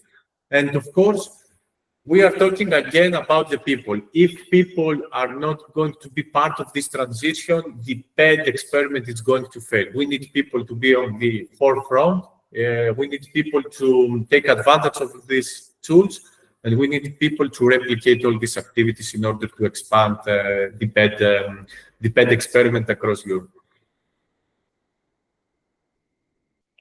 There's a great sense of collective action that comes in there, because obviously, as you mentioned, PEDs do not operate alone, and they need to be integrated within the cities, and people have to be on board. So the citizens have to be also part of the main drivers of these PED urban transformations in districts.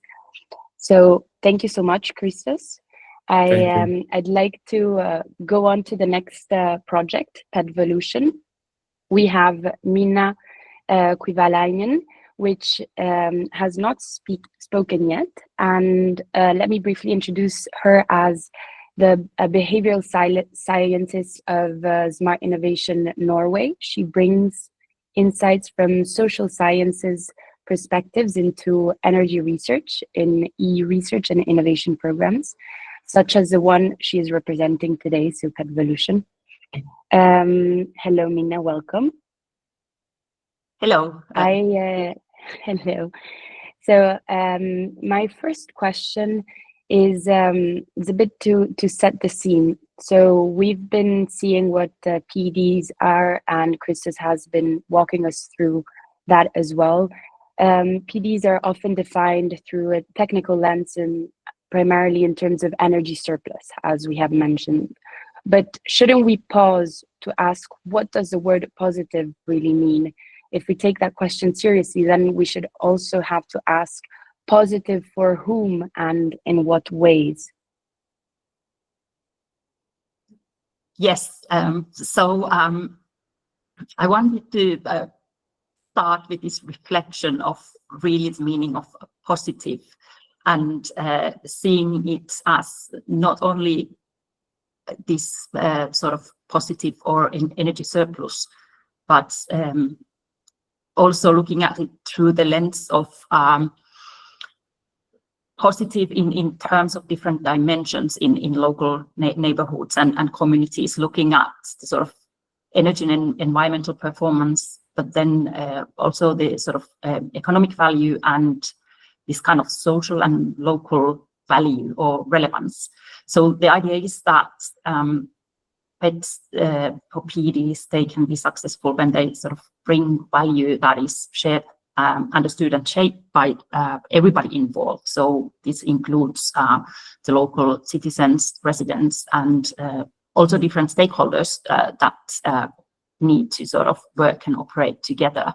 And when I use the word value, I'm not referring only to the economic value, but really other things that have meaning then in people's lives, such as was mentioned in the earlier presentation about maybe clean air, comfort of your house, sense of neighborhood. However, since PEDs, they are really different from each other, as we heard, listening to the project presentations as well, this positive, it kind of eventually needs to be defined and understood locally, like what is really relevant in that local setting where you're operating for local residents, businesses, and so on. So it actually should be defined together with communities and with people, and this is where the sort of citizen and stakeholder engagement comes into play. So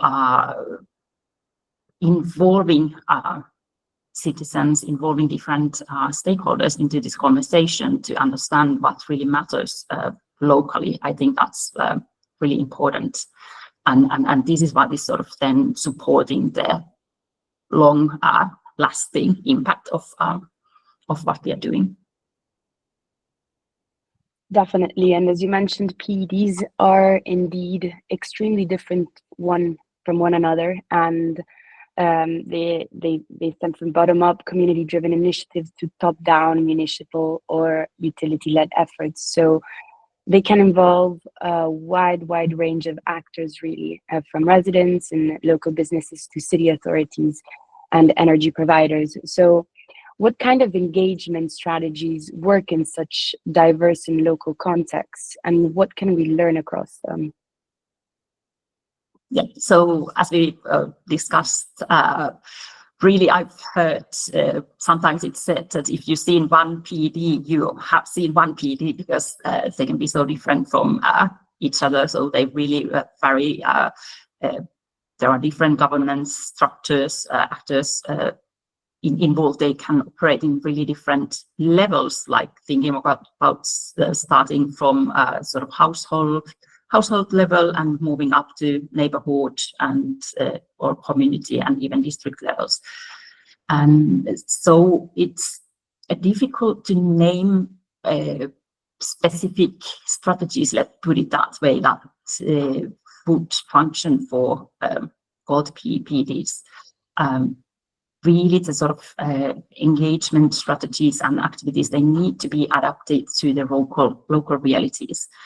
But then there can be some higher level processes and strategies that from which we can learn from. And I'd say that in all cases, these kind of cross-cutting themes such as leadership, building trust between different actors, sort of building and constructing motivation, they are shared elements between all the PEDs. But then eventually the interventions that we do, the outcomes, they will really be locally shaped and determined and kind of look different in different settings. But for example, how we approach this heterogeneity in PEDvolution,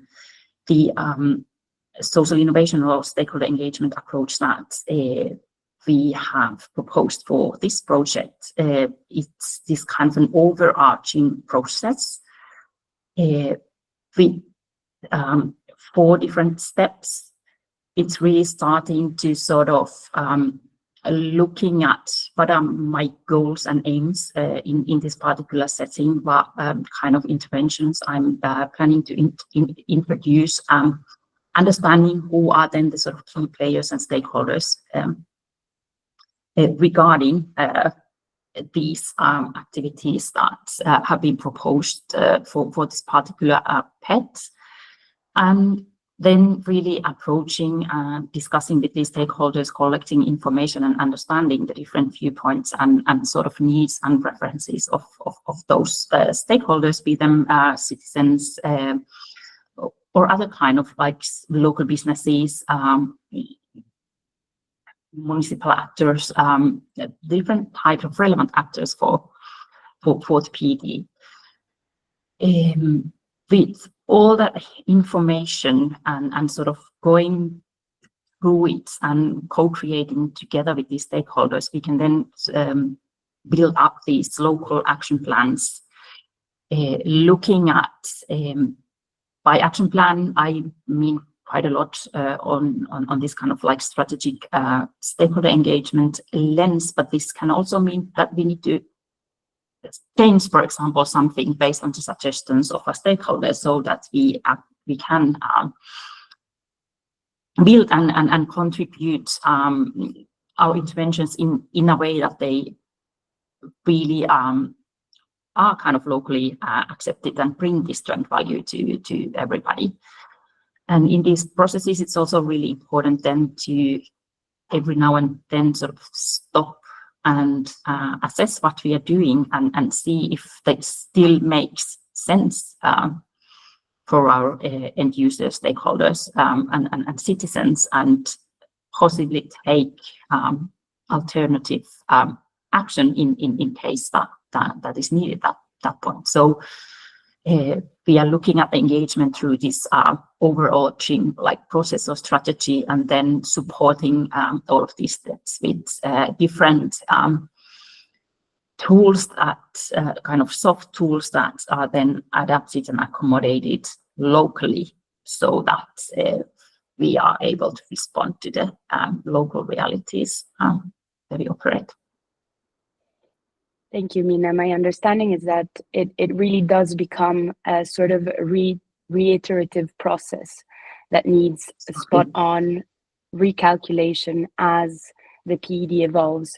But as you've presented the stakeholder engagement and how it really becomes an integral part of the strategy of PEDvolution, sometimes it ends up competing, the stakeholder engagement, with priorities such as technical design, business modeling, or regulatory compliance. So is this one of the common mistakes that we keep repeating? So treating engagement as something secondary.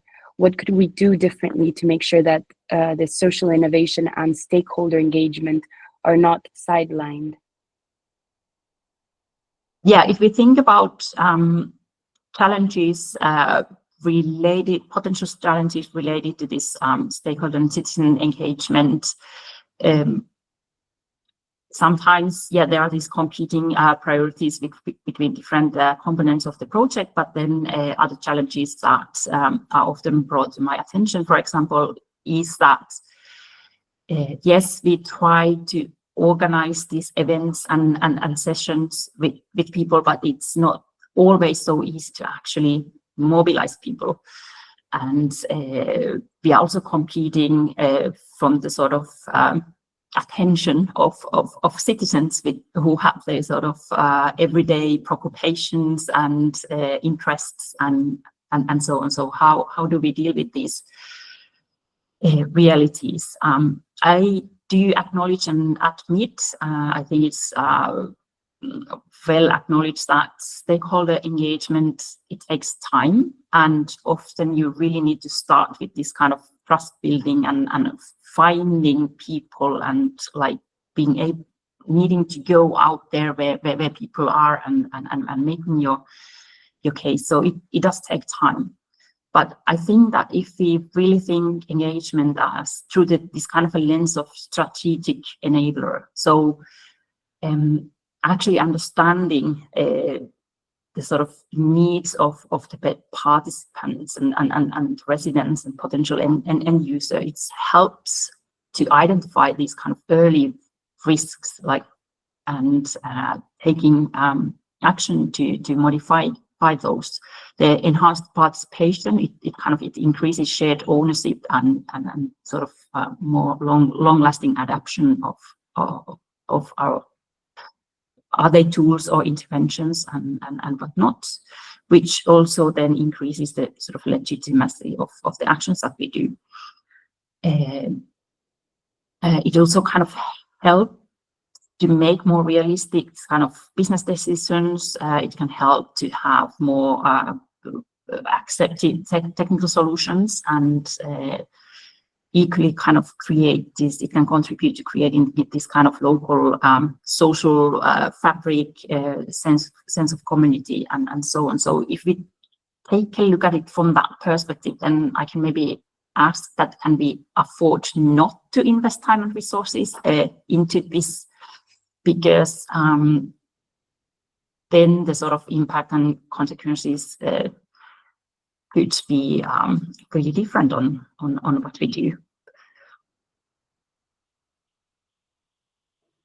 So thank you, Mina, because this is really truly interesting of understanding how PEDvolution actually puts stakeholder engagement and citizen engagement at the forefront of its strategy. So if people have joined as our speaker here was responding to my questions, and in case you were wondering, what my main takeaway is that PEDvolution basically does PED scoping, understands who the stakeholders are, and really evaluates the needs of these stakeholders through a reiterative process of the development of a PED.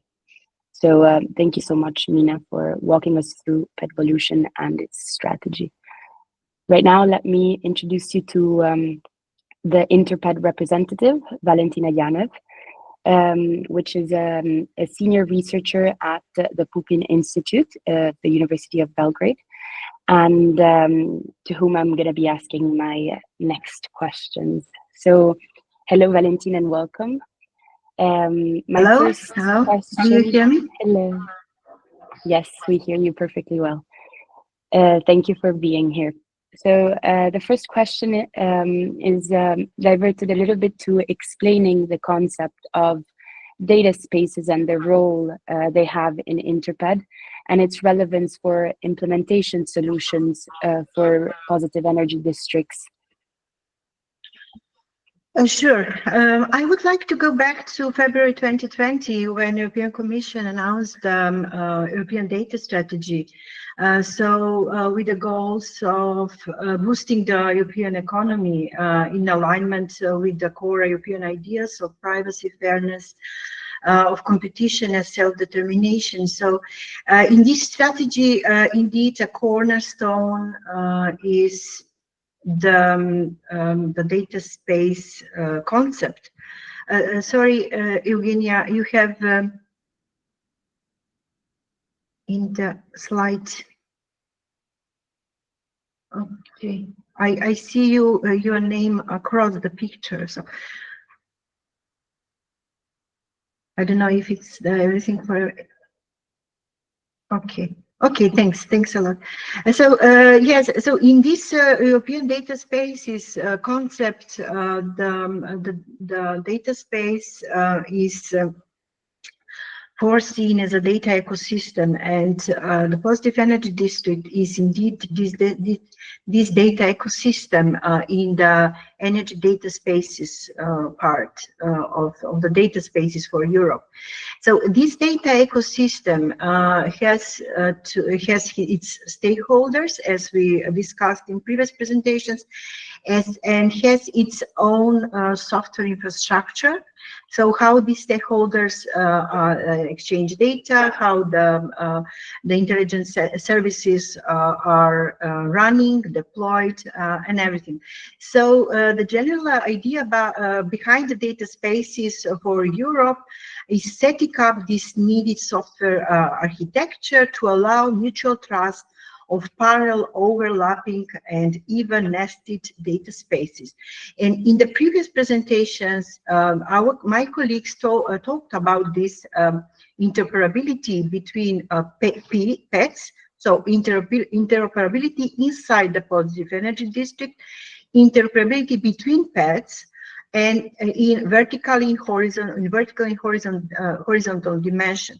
So what we see in this slide is in InterPED, we are building this ecosystem. We have the InterPED interoperable platform, and this interoperable platform serves this ecosystem. However, we are aiming on a standardized platform where replication will not be a problem if I take the services that are developed here to be deployed in another positive energy districts, or to solve problems in another part of Europe. So here I have presented 4 pilots from 4 different countries, but whatever we are developing, and also the names of the all projects that are presented today are about harmonization, about interoperability of these ecosystems for energy. So what we are doing in this, we are testing the concept on local level, on the level of local energy communities or positive energy districts. So this is my my explanation how what is the link between positive energy districts and the concept of data spaces. Thank you, Valentina. It's very interesting to see that side of need for interoperability in PEDs, but also between PEDs, and with this vertical and horizontal integration dimension that you walked us through. But I'm assuming that these energy flows produce a lot of real-time data. So what is the resolution of the data collected and processed within your solution within the InterPED ecosystem? So we in energy domain have to obey some standards that are in energy domain. We are trying to solve problems on related to data management with a resolution from milliseconds to resolution of, for example, services that are run once a day or on each 15 minutes. And so for building this ecosystem, we would like to indeed, as I mentioned, we would like to standardize the way we are building the ecosystem. So here in InterPED, indeed, we have proposed a 5-step methodology how to solve the problem or how to approach the problem. So first we have to see the requirements. For example, if we have to build an interoperable platform for energy domain, obviously we have to be aligned with the smart grid architecture model. And in the previous slide, it was indeed all these different colors for different layers of the smart grid architecture model. So if these layers, these layers, as I mentioned, are working on different time frames. So on the edge, the data is collected in milliseconds and then processed in milliseconds. So for this, we need then edge computer that will process or do the forecasting needed for, if not on milliseconds, then in 1 minute, for example, to detect some problems, alarms, and so on. And on 15 minutes, when it comes to forecasting the, for example, the production and electricity production for renewable energy sources. Do you see any challenges in the integration of the solution with the smart grids? Yes, so that is why in order to indeed address the challenges, we are going towards this standardization, offering standard solutions. But to standardize, it's difficult. The biggest challenge here is the diversity of assets first on the layer of assets in the smart grid architecture model. On the bottom are assets, so we have to offer these interfaces on the asset level and also on communication level. We have to offer standardized interfaces to come to the automate the data collection process. But the biggest problem, yes, we have diversity in data management layer, but the biggest problem is to somehow to accommodate this diversity when it comes to functional layer. In the functional layer, we have forecasters or forecasting services. We have cross-vector optimizer that have to work in different for different settings. So forecasters based on data-driven artificial intelligence models will not, if they are customized for Ireland, they will not work in Greece.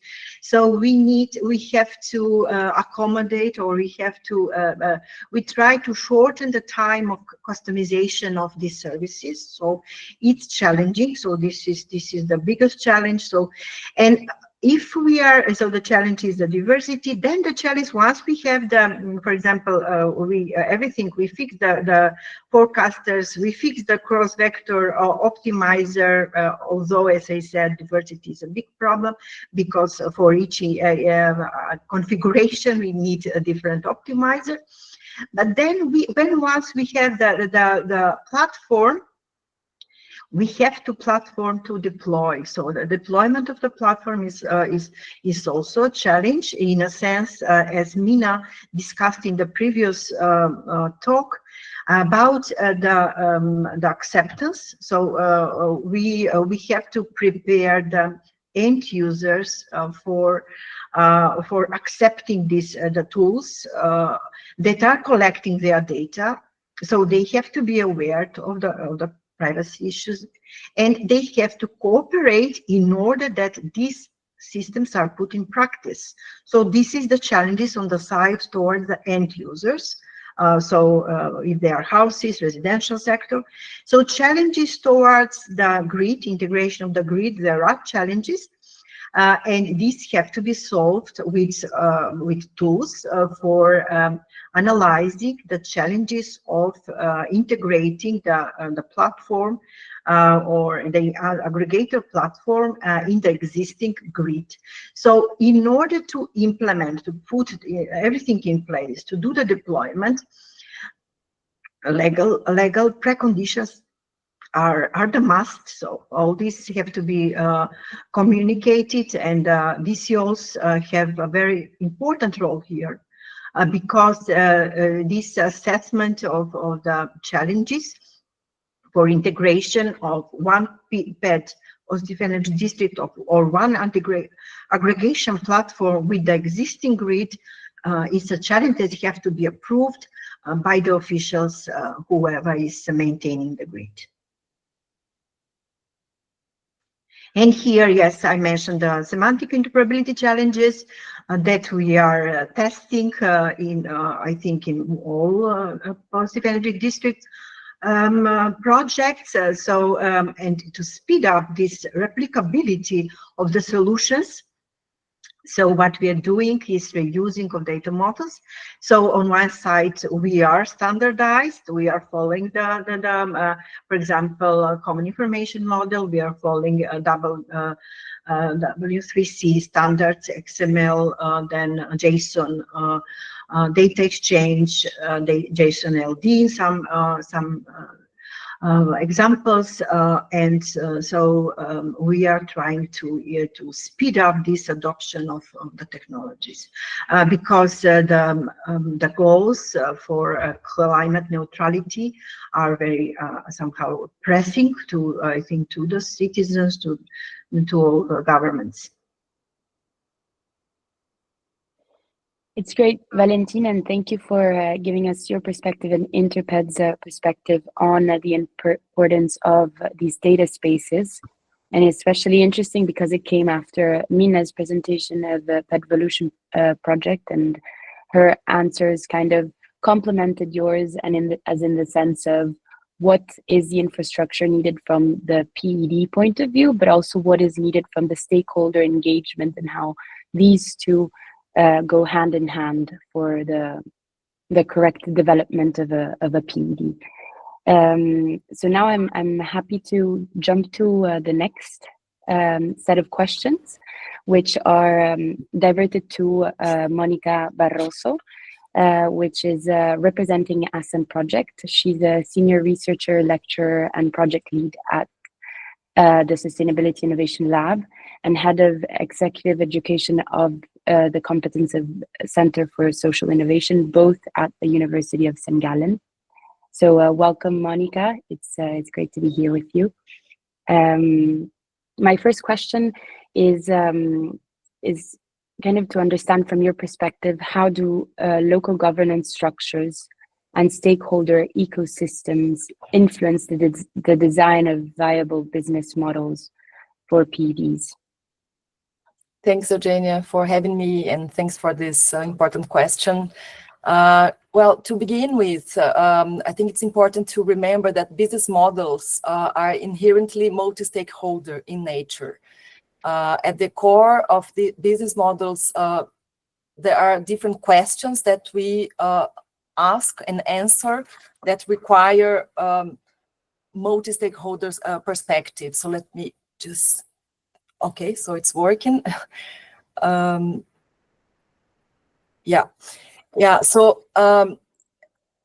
there are four core dimensions of the way we work with and understand business models.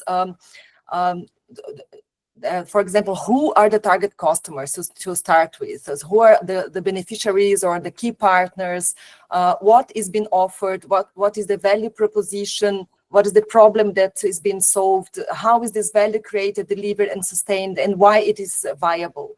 And what are the financial schemes, the revenue models that ensure that environmental, social, and economic sustainability will come into place? So designing a sound business model means effectively answering these four questions, but implementing a viable business model, especially in the context of PEDs, requires activating local ecosystems.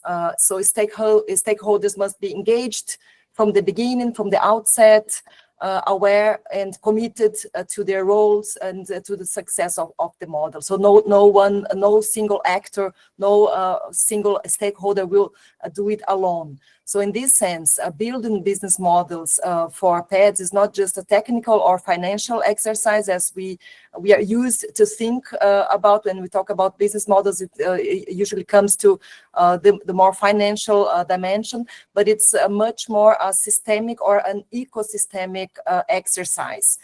Because it relies on the quality of relationships, on breaking down silos, on fostering creative dialogue among different actors and different interests and capacities.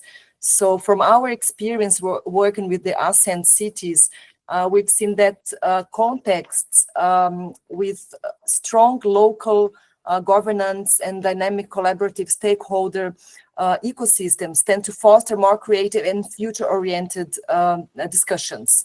And these settings allow greater freedom to explore innovation in terms of financial mechanisms or citizen engagement, simply because there is a baseline of trust and aligned goals. So this is why in our work with the cities, multi-stakeholder workshops are key. because when a variety of different perspectives and voices are included during the initial stages of the design of a business model, the process naturally builds shared understanding, language, and increases the likelihood of a successful implementation. This builds up a little bit to PEDvolution's presentation in terms of understanding really where the engagement, stakeholder engagement strategy lies in and how it begins. So it was, my question now is a bit more towards, are there any tools or methods developed within the project, in this case, Ascend project, to support better decision-making or planning around PED business models? Yes, we at the University of St. Gallen, as partners of the consortium, have developed a customized tool for the ASEAN cities to support them in developing, ideating or validating existing business models. So the image that I'm showing right now shows this combined approach. So we combine our own business model approach, the 4 questions that I just mentioned, with the city business model canvas, and in combination with, just a second, with a card set. So this is a set of cards that include all those 4 different dimensions and bring additional inputs related to stakeholders, or to the mechanisms on how to deliver the value proposition, the financial alternatives or schemes to make these business models viable. So we have customized and developed these specific cards for the PED context. And here in the pictures, you can see some of the workshops that we have already facilitated with a 7 out of actually 4 or 5, 6 out of the 7 ASEAN cities, and where the different stakeholders are brought around the table to discuss the business models around one specific solution that involves these different stakeholders of that city. So the objectives of this workshop series that we have been developing and testing and iterating with the cities are to familiarize city decision makers and solution owners with the business model concept and mindset in the PED context, and not only to become familiar with the content and the definitions, but also to experiment with the concept and develop business model prototypes using one specific solution at a time. And we guide the cities throughout the workshop process, also coming together for online follow-up sessions, and then in the second stage coming physically together to think in terms of how to upscale the solutions based on the business models that have been developed in the first workshop. So that's how we have been working with the cities. And here I will show a bit more in detail how these cards look like. So we have, as part of the whole tool, we have basically 3 sets of cards, each of which dedicated to one of the main business models dimensions. So to start, we focus on the stakeholders. So who are the target customers? And here are just 2 examples. We have approximately 20 different stakeholders between customers, partners, or ecosystem actors, where the teams can choose from, and that's they serve more as prompts for structured reflection and also creative conversation to help them realize who the actors are, who the stakeholders should be involved or are already involved in that specific solution. And then we come to the here are the other sets. For example, the how. The value chain that needs to be activated in order to put that business model together or into place. And here are just 2 examples out of many others that we show and we share during the workshops. So for example, energy efficiency as a service or one-stop shop, and they just choose the ones that are relevant, that make sense to the specific solution they're discussing about. And then finally, we go to the revenue model, the financial schemes. So here again, 2 examples: pay-per-use or crowdfunding, and in the back of each card there is a short description in case they're not familiar with that solution or with that idea. And in the end, they will select the cards that make a sense, that could either validate or bring additional insights for that specific business model or for that specific solution. So and in the end, after going through the different business model dimensions, we come to an implementation roadmap, which invites the teams to come up with next steps, an action plan. How can they prototype with the resources they have at hand in terms of time, resources, or connections to test and iterate the solutions as quickly and as cheaper as possible. So that's we also have some additional cards to guide them through the prototyping phase. And so we have been testing and iterating this set of cards, and with very positive responses. And we will also soon have an online version of this tool to make it as accessible as possible, not only for Ascent cities, but also PED in general beyond Ascent. Thank you so much, Monica, and thank you for walking us through this PCD card game. I myself was familiar with the card game, but I really can't wait to play it. And I believe it's a very effective tool to define the business model and actually define the solution and the prototype being implemented in the PED. So, if you had to describe what lessons from Ascent's work on business models could serve as a practical guidance for other cities embarking on PED initiatives, what would those lessons learned be? Yes, from our experience, the playful setting helps a lot. So I would encourage you to experiment with not just our tool. We are aware there are other serious games available to foster this type of dialogue and creativity. So the creative space that the game, the tool presented as a game fosters is quite positive. And we observe also that that's much more than the technical discussions or the knowledge, the collective intelligence and the trust that is built around those workshops have a very important quality. So I would, as one lesson learned, I would encourage any PED project to engage stakeholders as early as possible, not just when the solutions are already developed, because it may seem slower and in the beginning, because it requires a lot of time and energy to involve the different stakeholders, but it leads to faster and smoother implementation down the line. And I would also encourage cities to apply the fail fast, learn faster mindset. The prototyping mindset, using what you already have, be it time, resources, partnerships, help you experiment and iterate and realize the challenges soon enough in order to make the necessary adjustments, and even when the conditions aren't perfect. So don't wait until the conditions are perfect. And we understand that the whole complexity around PED projects, they're not isolated, they're part of a much bigger and complex ecosystem in terms of political, social, economic circumstances. So we also encourage the different teams to be ready for when the right time comes.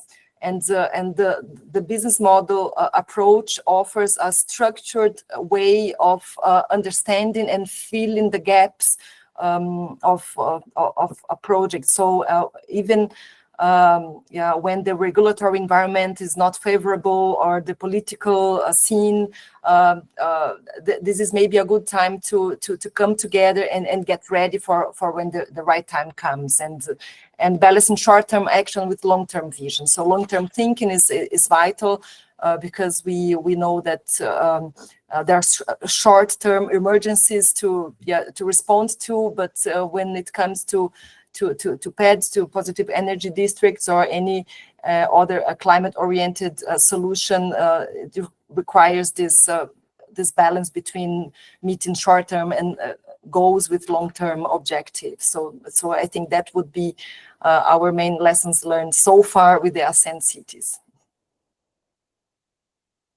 It's great. It's great to hear your experience and to pass it on to cities that are planning to do the same or that are going through the same process at the moment. It was very enlightening for me, and I really encourage everybody to learn more about the PCD Business Model Assembler if they have the chance to, or if they're interested to, on the Ascend website. Now let's go on to the next set of questions, which are addressed to the NeutralPath project with Stefania Mascolo, that you have already heard in the project presentations. So thank you, Stefania, for being here and for having stayed with us. And I am going to start right away with the first question. So from your experience with the NeutralPath project, what are the biggest policy or regulatory barriers cities face when trying to implement district level renovation projects? Yeah. Thanks, Eugenia. And I really think that we are ending, because I think this is the last set of questions with the least concrete topic, really related to positive energy district, because as we know, the policy side of everything, especially for positive energy district, is quite complex, and also it has many different factors, let's say. So in terms of policy, well, first of all, I would like to also, if we listen to the conversation and the presentation that we heard so far, we hear at the end that we have very common barriers and needs, and especially the policy and regulatory aspects has been mentioned. I don't know really how many times, but numerous times. So let's say that at policy level, at European level especially, we have many different policies that set very ambitious targets. Of course, that we have the European Green Deal, we have the renovation wave. Then in terms of energy-related policies, we have the energy performance of buildings. Then we have the Fit for 55.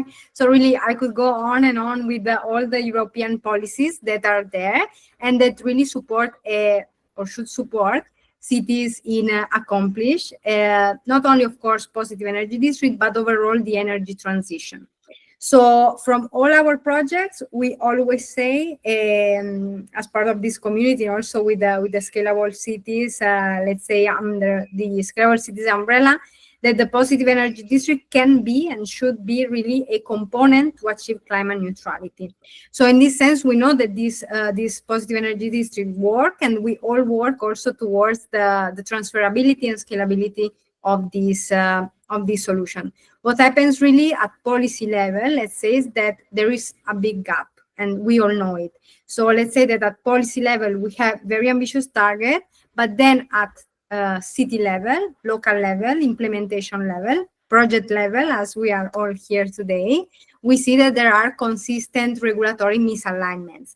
So this means, for example, that we do have very comprehensive set of policies at European level, but when these come to be translated at policies that are at national level, a regional level, and then, of course, as last at the local level, there are many, let's say, different set of barriers in terms of regulatory misalignment. So we have, for example, different goals, contradicting goals, and this is something that we are experiencing a lot in NeutralPath, for example, between Zaragoza and Dresden. So we have the same goals, for example, in terms of how to, in terms of climate goals, but it's also true that then the regulation that should support these goals are really contradicting with each other, even among the same sector. So, for example, with the building stock or the heating and cooling systems, and many other actions that should be implemented to support the positive energy district. So really the regulatory barriers are the first, let's say, and most important barriers for sure. The second, also at local level, that we are experiencing, and as far as I hear also from the other projects as well, is really that our cities and the public administration at local level are trying to implement many different projects, as of course in positive energy district, but overall in energy transition. But there is a clear lack of competencies that they can exercise, no, in terms of legal and financial authority. And so, of course, this really is hindering and binding our local administration to really deploy this positive energy district in a way that can be, as we were mentioning with us, and for example, in a way that is financially feasible. It's hindering also the social aspect of it, for example, energy communities, no, as a topic. So really, the lack of competencies at local level is really another important barrier of how our cities can really implement this set of actions. And the last, of course, it should be mentioned, as we all know, the public procurement. So, of course, public procurement at European level are extremely different at local level. We have different set of rules, and this is really, and especially, for example, in our case in Zaragoza, the procurement rules are really slowing down the process to the planning and implementation phase of the NeutralPath project. So in this sense, of course, then we see that this gap between the policy, the regulatory framework, and then the local level, which is really the implementation, is something that is really slowing down and hindering. And this, in my view, is even more important when we talk about European funded projects that has to attain to a certain timeline of projects. No? So, of course, if we would have unlimited time to do the best energy district possible, we would all possibly arrive and achieve it. But of course, that in terms of funding and in terms of implementation deadlines, we have to combine this need from one side to achieve these the outcomes and these goals that have been today presented. But from another side, we also have these many barriers in terms of policy, regulatory barriers, legal, and procurement rules. And these are just some of them. Thank you, Stefania. That was quite an explanation in a nutshell, but it went very much into depth. I'm just wondering now if the NeutralPath project has identified common needs that cities express when working towards climate neutrality, particularly in energy transition. Yeah. Thanks, Eugenia. Yes, we do have common needs, and I've tried to really in this table to sum them up under these cross-cutting areas. Many of them, it was very interesting also to hear that are common to the other projects and the other cities.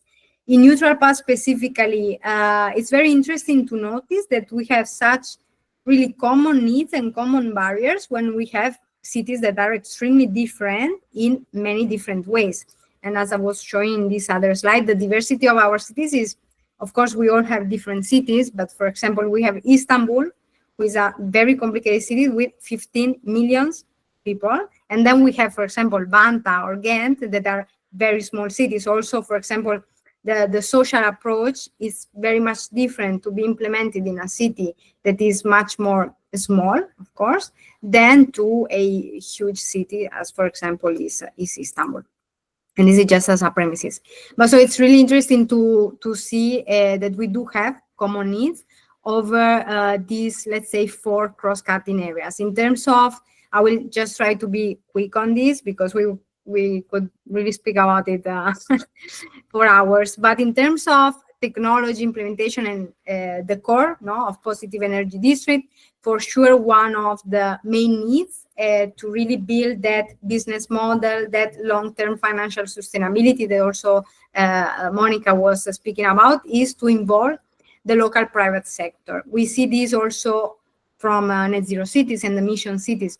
really we all agree on the fact that we do need to engage and to have the support of private capital to make sure that this positive energy district can last longer after our project ends, after the funding also ends. And so, of course, and this also drives the innovation at local level, the growth of jobs, etc., etc. So let's say that all our really objectives from all our projects are really very much related to this need, of involving the local private sector. Another one, of course, related as well, is to develop public-private partnership, which is true that are not really innovative business models, but we do see our cities still struggling on developing this kind of partnership that can last longer beyond our project. We heard the project presentations. We see that all our projects, we have many different research centers. We really have the full helix of stakeholders involved, but when we look at the transferability, scalability, and the sustainability of it, then we can see that this partnership often fell off after the project. So this is for sure a common need. And then, of course, the holistic planning and sectoral integration. This is something that we heard also from the other presentation.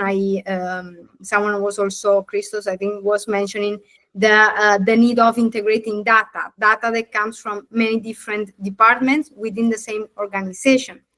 We do know that positive energy districts are complex in terms of really having to engage different sectors.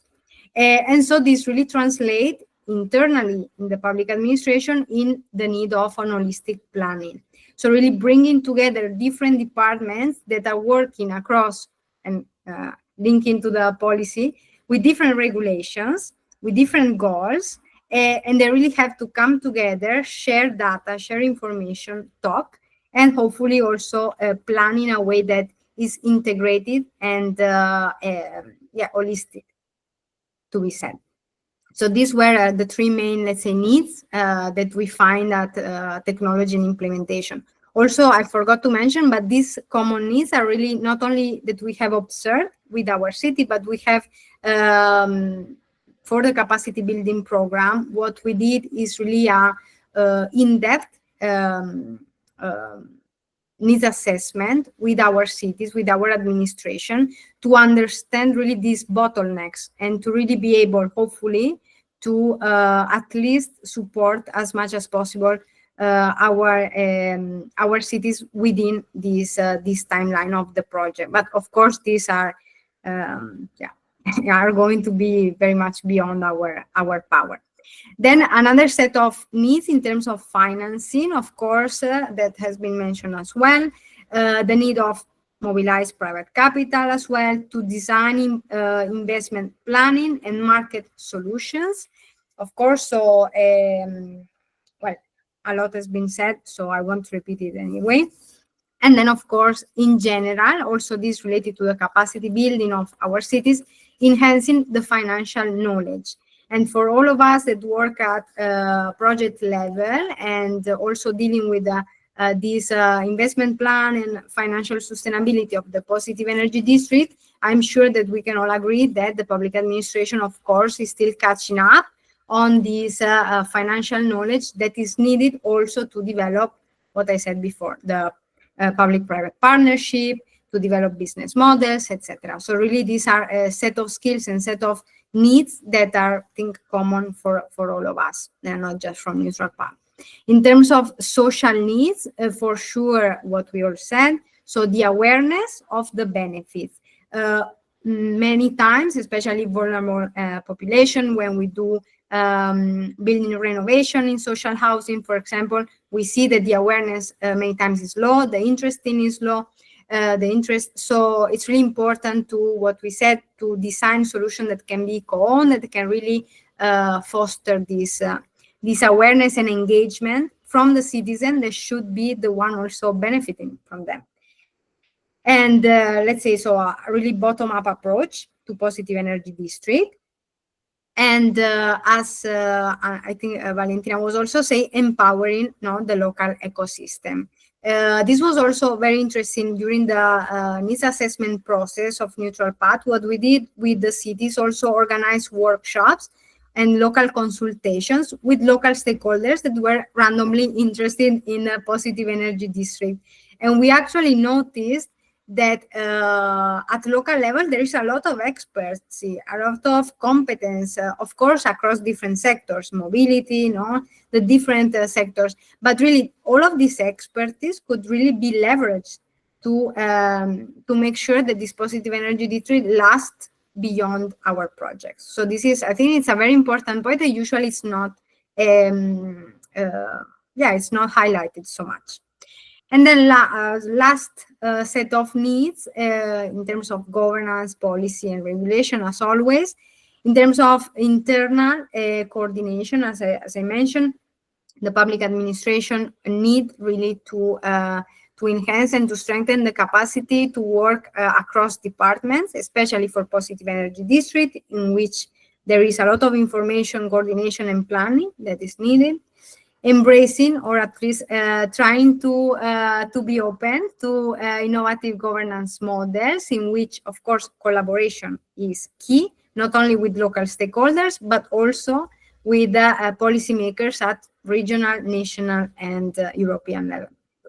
So this would be the common needs that we have found so far with our cities in NeutralPath.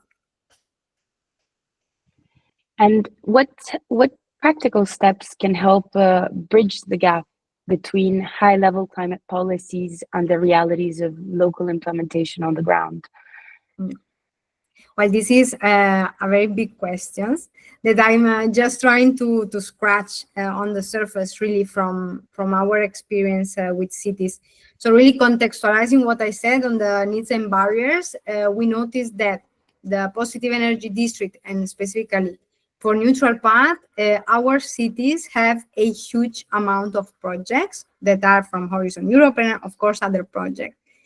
So this portfolio of projects, what shows us really is that the cities are both, of course, at the forefront of implementation, but they are also suffering from the lack of competence, as I was saying before, and this regulation misalignment.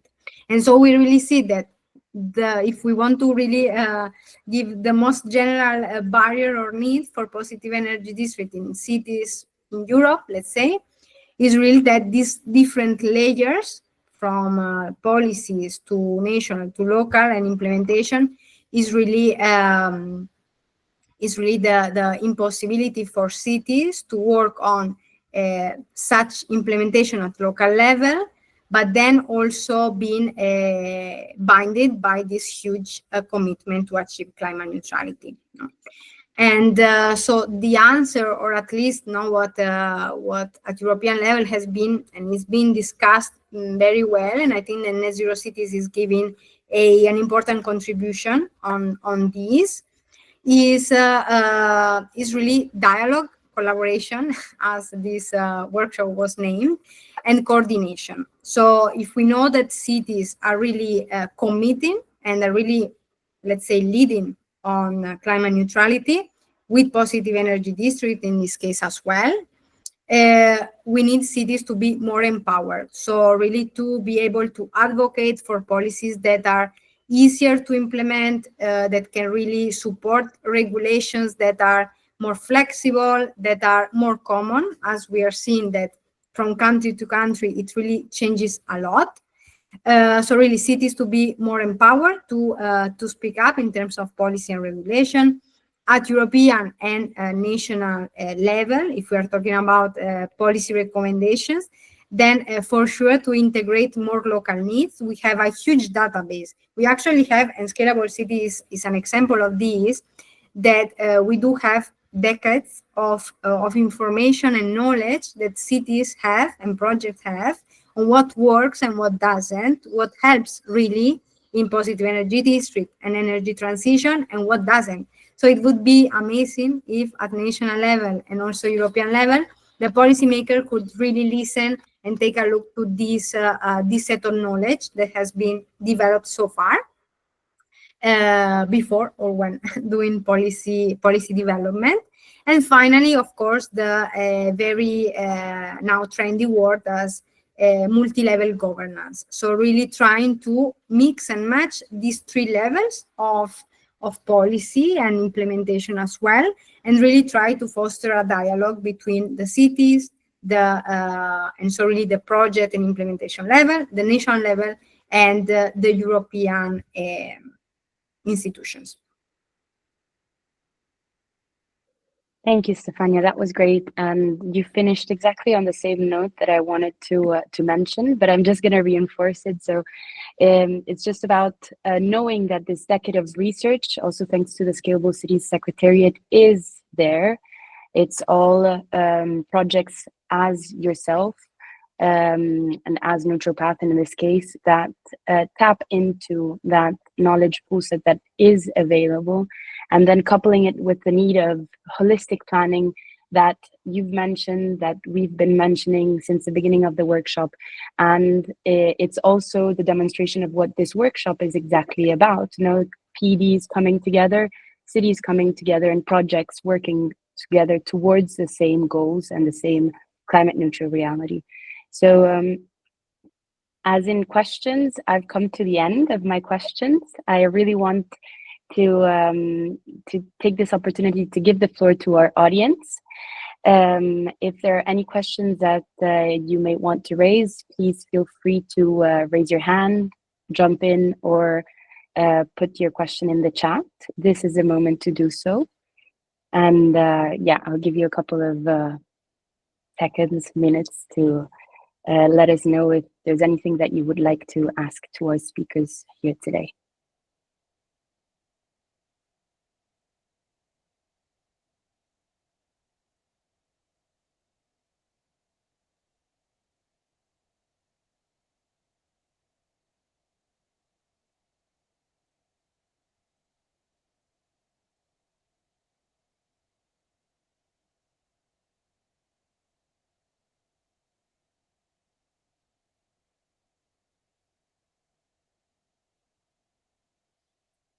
I guess that nobody wants to raise a question right now, but I guess it's also about letting the workshop and all the information we've received sit for a while. Please don't hesitate to stay connected with us and to keep in touch through all of the social media LinkedIn channels that are at your disposal and that we've shown throughout this workshop.